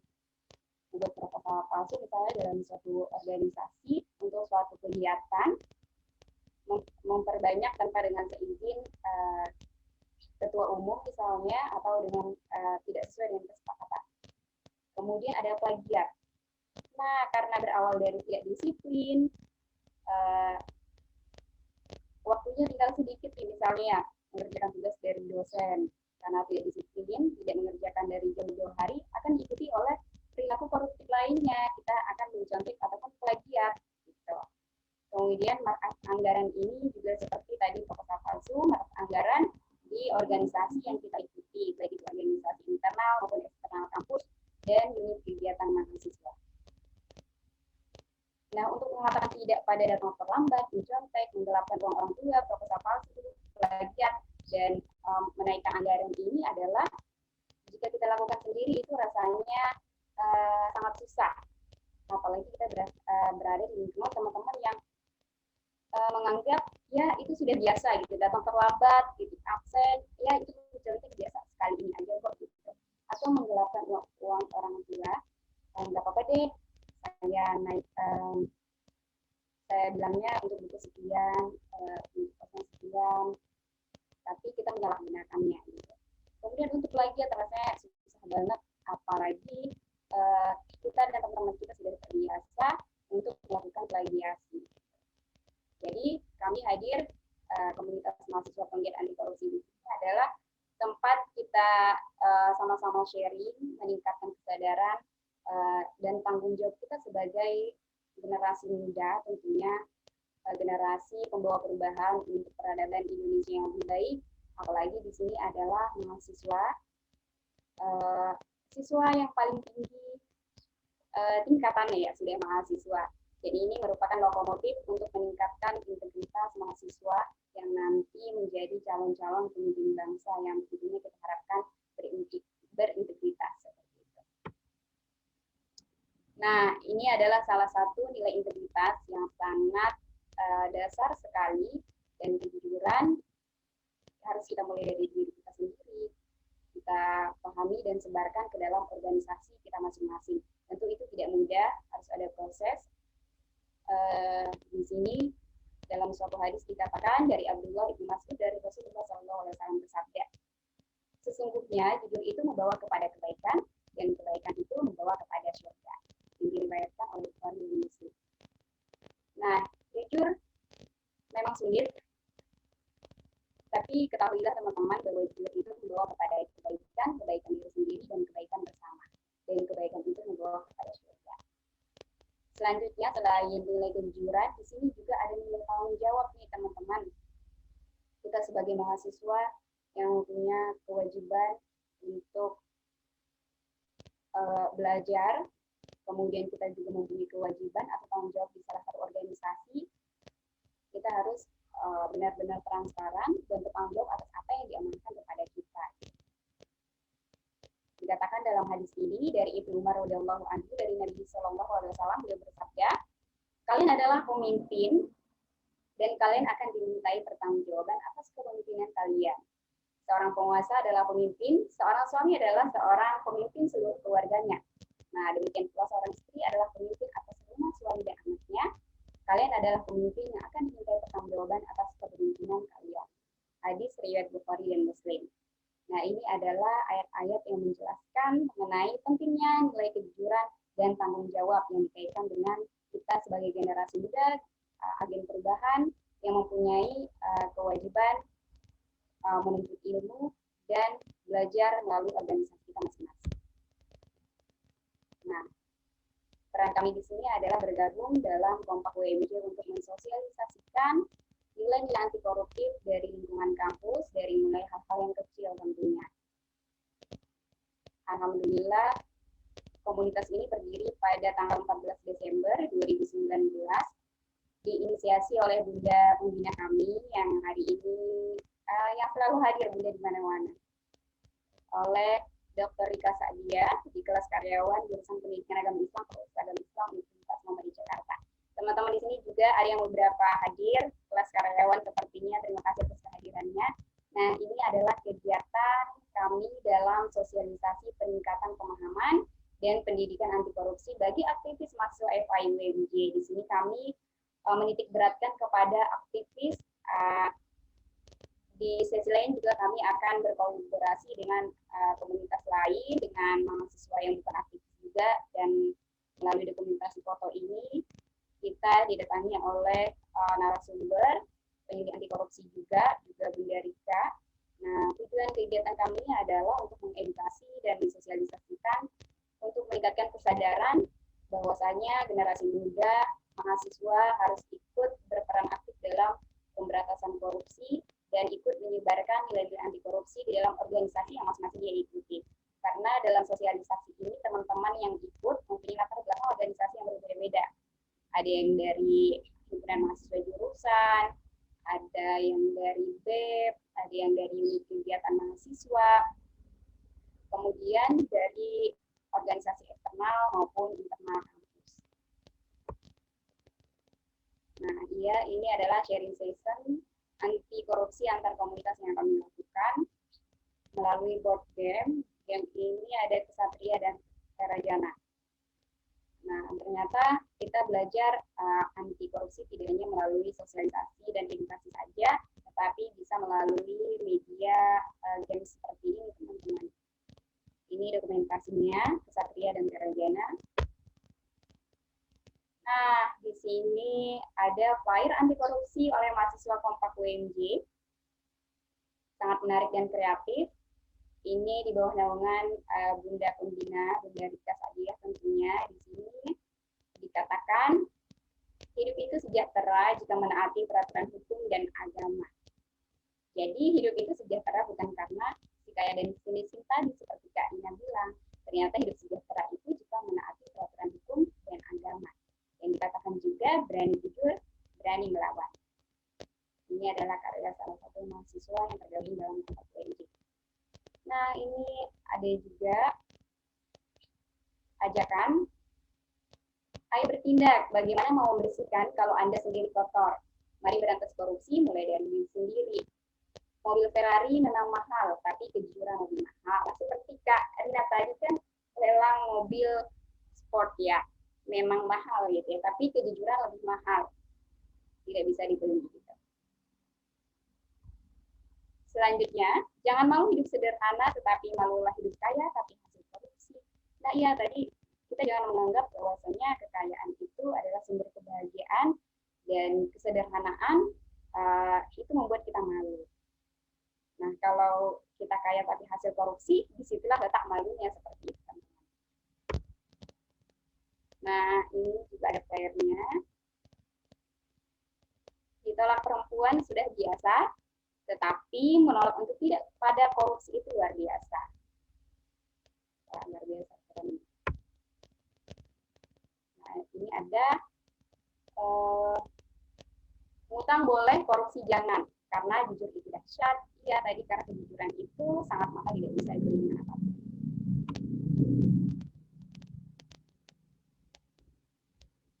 Ini ada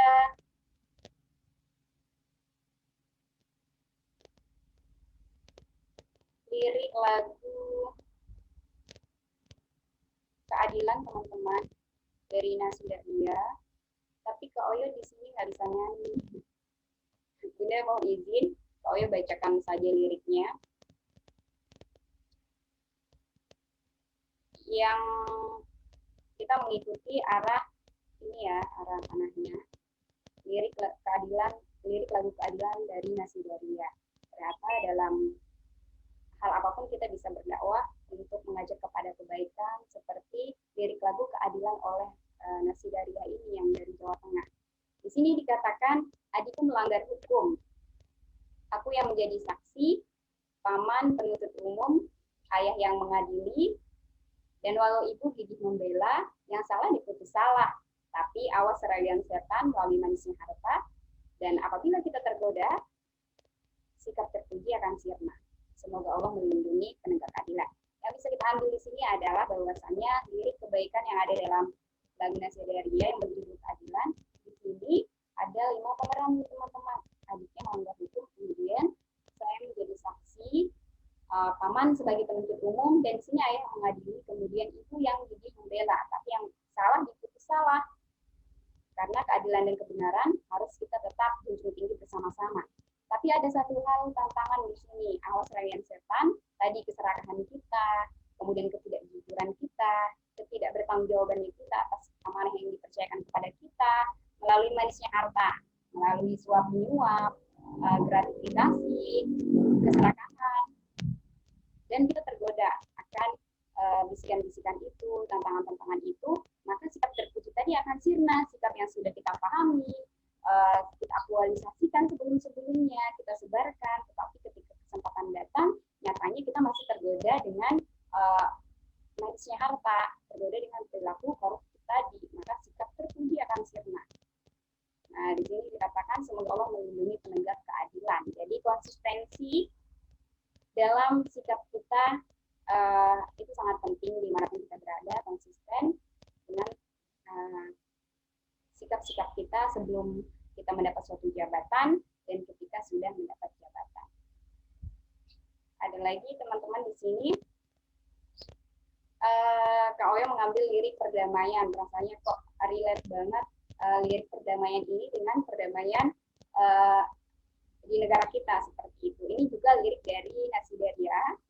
Dikatakan perdamaian, banyak yang cinta damai, jelas kita dengan banyaknya suku, budaya, agama, kita tahu dan kita cinta kedamaian. Tapi perang makin ramai, bisa saja melalui pemikiran, melalui fisik. Banyak juga yang cinta damai katanya, tapi perang makin ramai, diulang-ulang, kemudian bingung memikirnya. Dan dikatakan, wahai anak manusia ingin aman dan sentosa.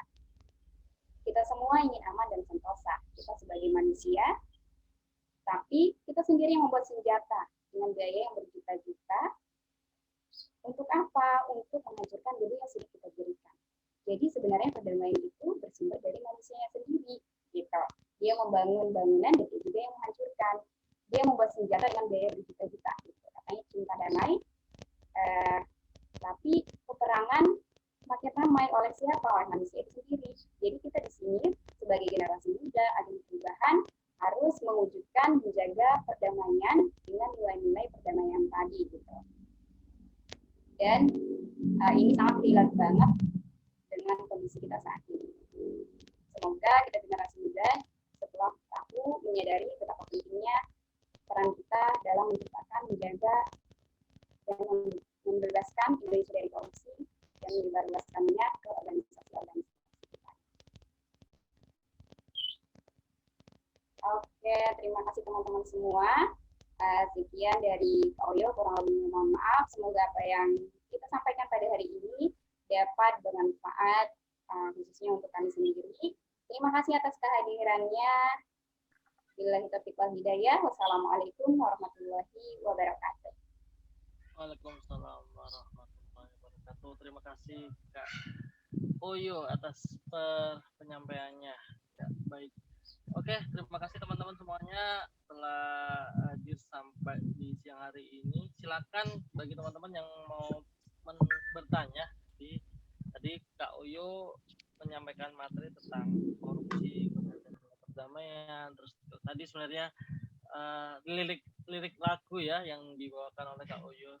Sayang sekali Kak Oyo nggak menyanyikannya.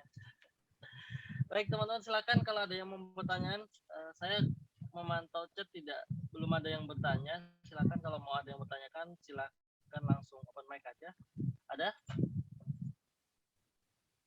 Baik dari materinya Kak Rina tentang komunitas perempuan untuk memberantas korupsi, kemudian materi perdamaian dari Kak Rina ya, sorry kebalik.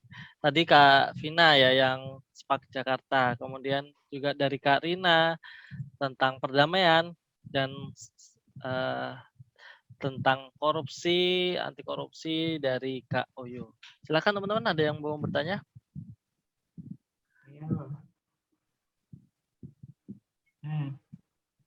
Ayo. Atau udah paham ini kayaknya Bunda Rika? Iya ya. Tadi katanya nih Kak Anis, walaupun mau nanya katanya tadi Kak Anis. Boleh, Tapi nggak Anies. jadi katanya. Oh ya, ini ada pertanyaan. Pekanbaru di mananya Kak? Biar collab sama teman-teman komunitas ini, mungkin dari Kak Oyo ya. Untuk Kak Oyo. Oh, Mau bertanya nih, Kak Fernando, dari Kak Fernando. Mau mengajak kolaborasi di Pekanbaru. nah ini sepertinya Kak Fernando dari Pisgen kayaknya nih ya. Oke, oke. Pisgen di Riau sepertinya nih Kak. Oke. Kalau ada yang nanya satu aja Kak moderator aja Boleh, yang boleh. tanya.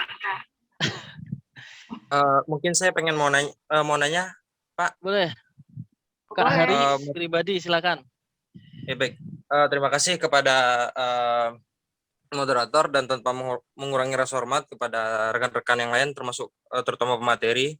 Di sini yang ingin saya tanyakan yaitu tentang materi yang dibawakan oleh Kak Oyo, bahwa saya sepakat bahwa korupsi itu memiliki dampak yang masif. Dengan demikian pemerintah 5 tahun menggodok mata kuliah pendidikan anti korupsi dan pelajaran-pelajaran tentang anti korupsi untuk diimplementasikan di sekolah-sekolahan baik perguruan tinggi. Nah, di sini pertanyaan saya, sasaran pemerintah sekarang adalah lembaga-lembaga pendidikan tinggi, dalam tanda kurung para akademisi. Nah, di sisi lain ada hal yang kita lupakan. Yang kita lupakan itu hukum tertulis yang mengatur tentang hukuman bagi koruptor itu menurut saya masih bersifat lemah. Yang lemahnya di titik eksekutorial, eksekusi hukumnya. Banyak koruptor yang dihukum, tapi nggak sesuai dengan apa yang tertulis di hukum baku. Sehingga apakah ada formula dari komunitas-komunitas anti korupsi ini untuk mendesak DPR untuk mengesahkan hukum yang dibuat oleh para akademisi atau komunitas-komunitas kompak ini? Kenapa nggak bisa? Soalnya KHI, kompilasi hukum Islam dalam sejarahnya itu dibuat oleh sarjanawan semuanya.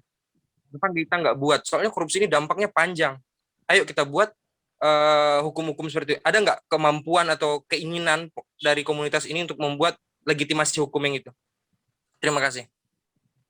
Baik, terima kasih Kak Hari pribadi. Silakan Kak Oyo. Apakah kedepannya memungkinkan dari baik, komunitas Kak Hari. ini? Silakan.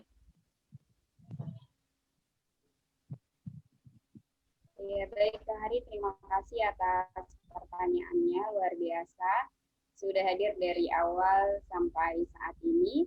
Nah, di sini kami mengambil peran, seperti kita ketahui, pencegahan atau pemberantasan korupsi itu kan ada represif dan preventif. Kita di sini mengambil tindakan preventif, membuat gerakan atau komunitas mahasiswa penggiat anti korupsi. Dan wadah ini menjadi tempat kita untuk mensosialisasikan, menyebarkan nilai-nilai anti korupsi dimulai dari lingkungan kampus. Kegiatannya sudah kami lakukan tadi seperti sosialisasi kepada mahasiswa.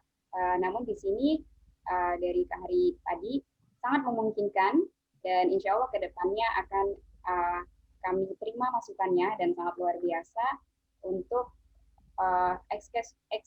eksekusinya seperti itu ya, kayak ke DPR, ada regulasi dan lain sebagainya. Dan saat ini kami juga sudah sangat senang menjadi bagian anti korupsi dari lingkungan komunitas kami gitu.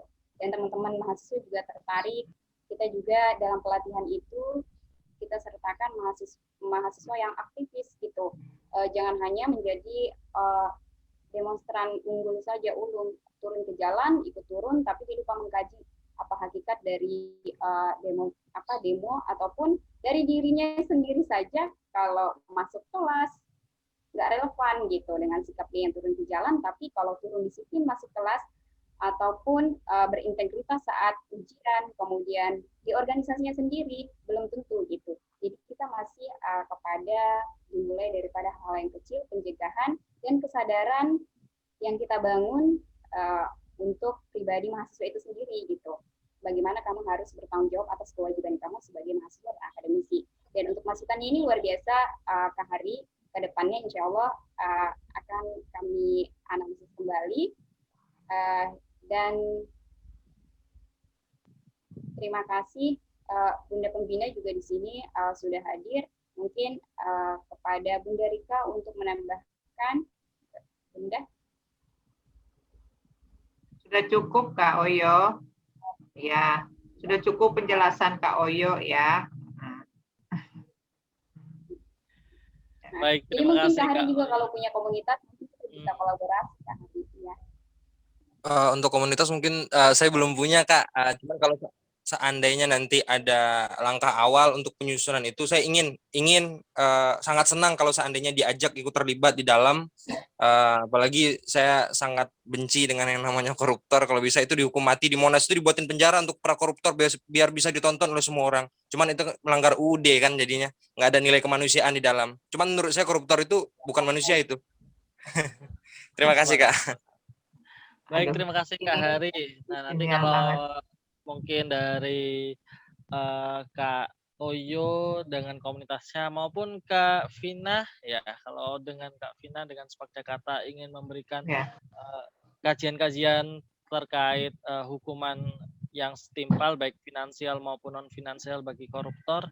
Nah, bisa disampaikan. Nah, kalau teman-teman juga penasaran, bisa teman-teman baca-baca juga ada sebenarnya konsep hukuman finansial biaya sosial korupsi. Nah, kalau teman-teman pernah dengar pemiskinan, salah satu konsepnya adalah dari biaya sosial korupsi. Teman-teman bisa baca dari jurnalnya Pak Rimawan Pradiptyo, seorang dosen di UGM, pengamat ekonom, juga bergerak aktivitasnya untuk memerangi korupsi juga. Baik, ada lagi, ini ada satu lagi terakhir ya untuk Kak Ani, dari Kak Anissa. Ini gimana caranya Kak untuk menciptakan perdamaian kepada orang-orang yang masih mengedepankan kultur, budaya, dan pemahaman yang dianut? Ini mungkin untuk Kak Rina. Dipersilakan Kak Rina. Oke, terima kasih Kak pertanyaannya. Kalau di Peace Generation sendiri itu ada di nilai yang ketiga gitu ya, tentang perbedaan suku dan juga budaya gitu. Sebenarnya kalau saya secara pribadi gitu mengamati gitu ya, mungkin orang itu terbentuk karena lingkungannya yang seperti itu gitu. Atau karena keluarganya atau budaya di lingkungan sekitar yang membuat dia akhirnya berpikiran sempit dan akhirnya berprasangka gitu kepada orang yang berbeda suku dan kebudayaan. Nah, kalau di nilai 2 ini kita sama-sama pelajari lagi gitu dari kitab suci masing-masing gitu, bahwa semua agama sebenarnya mengajarkan untuk mengasihi, adanya toleransi terhadap semua golongan gitu, baik itu agama, suku, budaya, ras gitu, dan memang sebenarnya perbedaan itu selalu ada di dalam dunia ini gitu ya. Kita aja semua berbeda, nggak ada yang sama 100% gitu, dan perbedaan itu menurut saya sudah diciptakan oleh Tuhan yang Maha Kuasa gitu, dan kita yang mensyukuri perbedaan itu dan menjaga keberagaman itu, bukan berarti keberagaman yang ada menjadi penghancur kita semua gitu. Kalau secara khusus di nilai ketiga gitu ya, mungkin kalau nanti bisa juga nanti ikut di join di Peace Generation Banten, nanti bisa lihat di Instagramnya, bisa dikepoin gitu ya, nanti bisa juga kita kolaborasi gitu ya. Tadi Kak Oyo juga bilang, ini seru banget nih kalau bisa saling kolaborasi gitu. Nah, kalau di ayatnya sendiri gitu ya, baik di Kristen, baik di Islam, tadi Tuhan menciptakan kita berbeda-beda, dan sebenarnya itu bisa dari diri sendiri sih. Kalau dari awal kita sudah berdamai dengan diri, pasti kita bisa berdamai dengan orang lain gitu. Dan hindari yang tadi mencurigai orang lain yang bahkan belum kita kenal.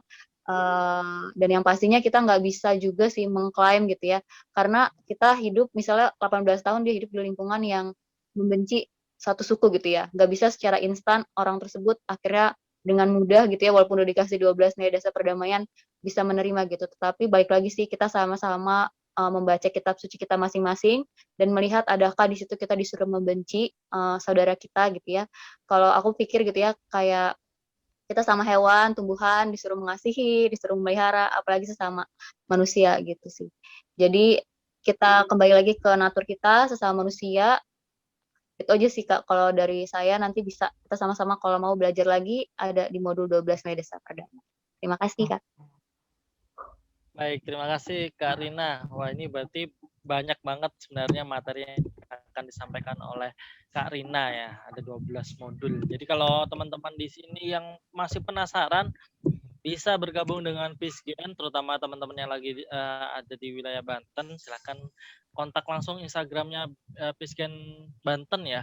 Nanti bisa gabung, termasuk mungkin yang mau kolaborasi juga dengan Spark Jakarta, mau berkegiatan bareng dengan Spark Jakarta, monggo Iya. kontak ke Instagramnya Spark Jakarta.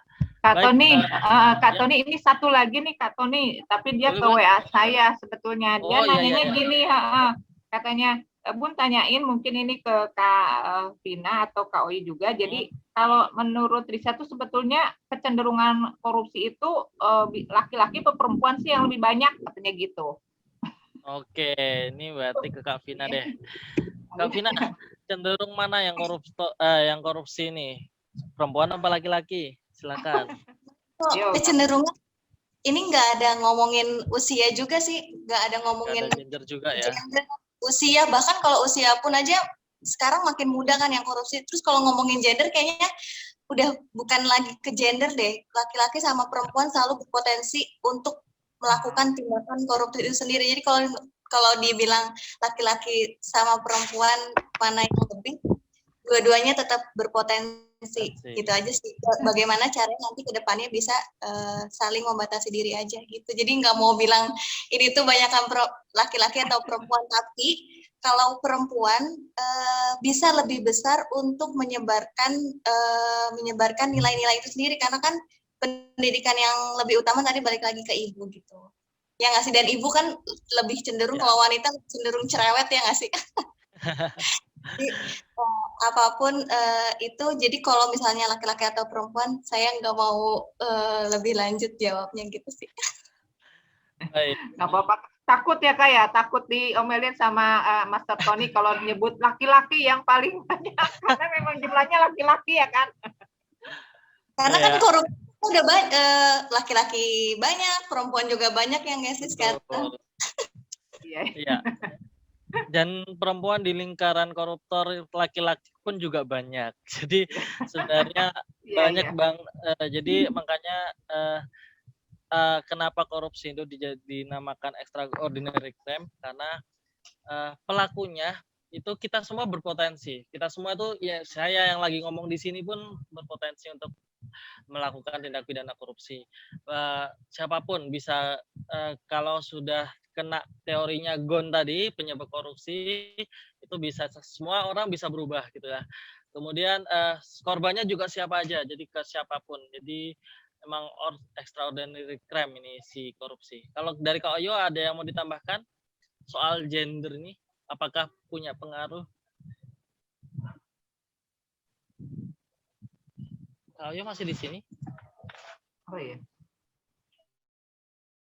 Kak Oyo? Kak Oyo maksud masih. Oh iya. Kak Oyo mau menambahkan? Kak Oyo? Iya. Jadi tadi ditanyakan korupsi itu lebih dominan laki-laki dan perempuan, gitu nggak sih ya Kak Vina ya? Betul. Iya. Di sini kita nggak menunjuk siapa dan siapa. Jadi korupsi itu misalnya kalau laki-laki korupsi, mungkin ada perempuan yang di belakangnya gitu. Bisa juga korupsi laki-laki berintegritas, perempuan juga ada di belakangnya. Jadi kita sama-sama maju saja dan optimis bahwasanya kita bisa sama-sama baik laki-laki dan perempuan memberantas korupsi di Indonesia, mulai dari lingkungan keluarga, komunitas kita dan masyarakat seperti itu. Terima kasih. Mantap. Di balik pria yang hebat ada wanita berintegritas di rumahnya. Gitu ya, Kak. Iya. Katon, tapi kita juga pengen dengar tanggapan Karina deh, Katon. Boleh. Seperti apa kalau mau perdamaian? Karina gimana? Ya, kalau di dalam perdamaian itu kan ada nilai tentang laki-laki dan perempuan sama-sama manusia gitu ya. Jadi kita nggak bisa mengeneralisasikan bahwa misalnya contohnya kayak laki-laki lebih berpotensi untuk korupsi karena laki-laki mencari nafkah ya. Jadi laki-laki lebih punya ruang untuk korupsi gitu. Tapi ternyata tadi kalau Kak Yo bilang ada perempuan di balik itu yang akhirnya laki-laki mau korupsi gitu ya. Nah, jadi sebenarnya kita nggak bisa menarik satu kesimpulan sih. Karena laki-laki dan perempuan itu nyatanya sama-sama manusia gitu. sama-sama bisa berbuat salah dan sama-sama bisa berbuat kebalikan. Jadi jangan kita mengklaim atau menjudge semua perempuan benar atau semua laki-laki salah, tapi tadi sih yang kita lihat ya sama-sama yuk gitu bisa berbuat baik dan coba berintegritas di peran kita masing-masing sebagai laki-laki dan sebagai perempuan. Itu sih kalau dari aku, Kak. Oke. Ini juga pengen berpendapat nih. Ada yang mau berpendapat dari peserta nih? Oh, iya. kayaknya kasih kesempatan satu aja deh, Katon. Karena Boleh, waktu. boleh Kak Hari, silakan Kak Hari. Terima kasih kakak-kakak semuanya, terima kasih. Saya cukup gatal kalau mendengar masalah korupsi. Ya, saya sepakat dengan apa yang disampaikan oleh Kak Moderator tadi, bahwasanya korupsi itu nggak memandang jenis kelamin. Semua orang berpotensi untuk melakukan korupsi. Cuma di sini saya bisa mengatakan bahwa, atau di sini jangan ada yang takut-takut untuk mengatakan bahwa koruptor atau menjudge koruptor, jangan takut-takut. Meskipun di sini ada pimpinan juga nggak masalah, karena bagaimanapun koruptor harus kita lawan semuanya, bareng-bareng siapapun dia. Saya bisa mengatakan bahwa orang yang paling besar berpeluang melakukan korupsi adalah orang yang memegang jabatan atau wewenang atau berpengaruh di tengah-tengah masyarakat, dan dia bisa merugikan keuangan orang banyak. Saya bisa mengatakan bahwa siapapun orangnya, dia memegang jabatan. Jadi tanpa melihat gender dia laki-laki ataupun perempuan. Mungkin seperti itu. Baik. Terima kasih Kak Hari. Jadi semua orang memang berpotensi, apalagi kalau sudah menjabat ya, sudah pegang uang negara nih, berbahaya gitu. Terima kasih semuanya teman-teman sekalian. Nanti kita sudah ada di penghujung acara. Nanti acara ini akan ditutup oleh Kak Anissa sebagai panitia dalam kegiatan ini. Nah, sebelum ditutup oleh Kak Anissa dan ada beberapa pengumuman penting dari panitia, saya akan memberi catatan singkat terkait kegiatan pada pagi hari ini. Kita tahu bahwa pemberantasan korupsi bukan hanya tugas KPK, kejaksaan, atau kepolisian, bukan juga tugas instansi atau lembaga yang lagi membenahi sistem anti korupsinya. Kita tahu menjaga perdamaian juga bukan tugas pemerintah semata. Dari cerita Kak Vina, Kak Rina, Kak Oyo, kita tahu bahwa diri kita juga bisa jadi pemberantas korupsi. Dari diri kita bisa membangun perdamaian di negeri ini. Mulai dari diri, membangun integritas diri, kemudian menular ke keluarga, ke lingkungan, dan ke masyarakat yang luas. Terima kasih kepada seluruh yang hadir di kegiatan e-Generation Bincang Perdamaian dan Anti Korupsi. Saya Mufli Fatoniawan atau Kak Tony bisa pamit undur diri. Saya serahkan waktu dan layar kepada Kak Anis. Terima kasih. Wassalamualaikum warahmatullahi wabarakatuh. Waalaikumsalam warahmatullahi wabarakatuh.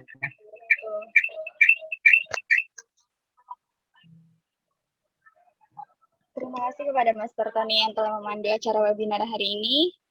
Alhamdulillah rangkaian acara hari ini berjalan dengan lancar dan banyak sekali pengetahuan, wawasan, dan motivasi dari para narasumber yang luar biasa. Kami ucapkan terima kasih kepada kakak-kakak narasumber yang sudah berkenan hadir serta para peserta yang telah menyimak acara dari awal sampai akhir. Sampai jumpa di acara webinar Kompas selanjutnya. Dan sebelum itu, kita ada sesi foto bersama terlebih dahulu. Dimohon untuk kepada Bapak Ibu untuk on-cam kamera dan jangan lupa untuk salam anti korupsi. Karena tema kita hari ini itu perdamaian dan anti korupsi, jadi namanya salam damai anti korupsi. Salam damai, gini ya Kak. Salam damai anti korupsi. Di sini ada 2 slide. Dimohon untuk kepada Bapak Ibu untuk on-cam terlebih dahulu. Yap. 1.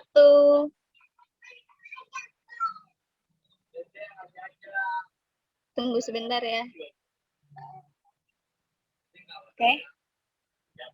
Siap. 1, 2, 3. Sekali lagi.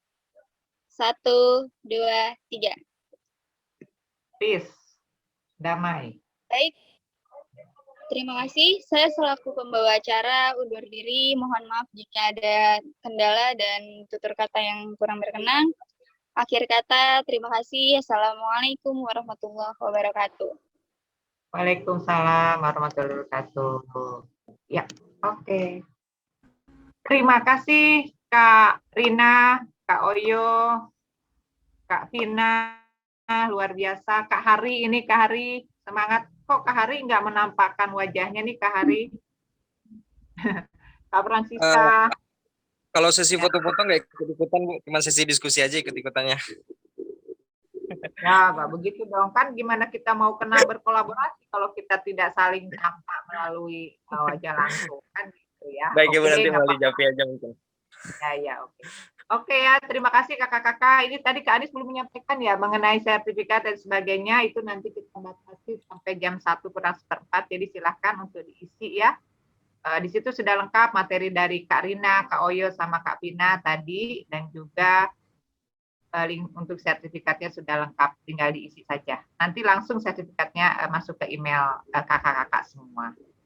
Ya, itu. Kakak-kakak semua, terima kasih banyak. Kak Rina, sekali lagi, Kak Oyo, Kak Vina, dan Kak moderator. Ini Kak moderator yang luar biasa. Nanti kita bisa sharing-sharing lagi, bisa kolaborasi lagi ya. Jangan kapok ya, Kak Rina, Kak Vina, Kak Oyo. Kita terus, Kak Hari nanti bisa gabung ya.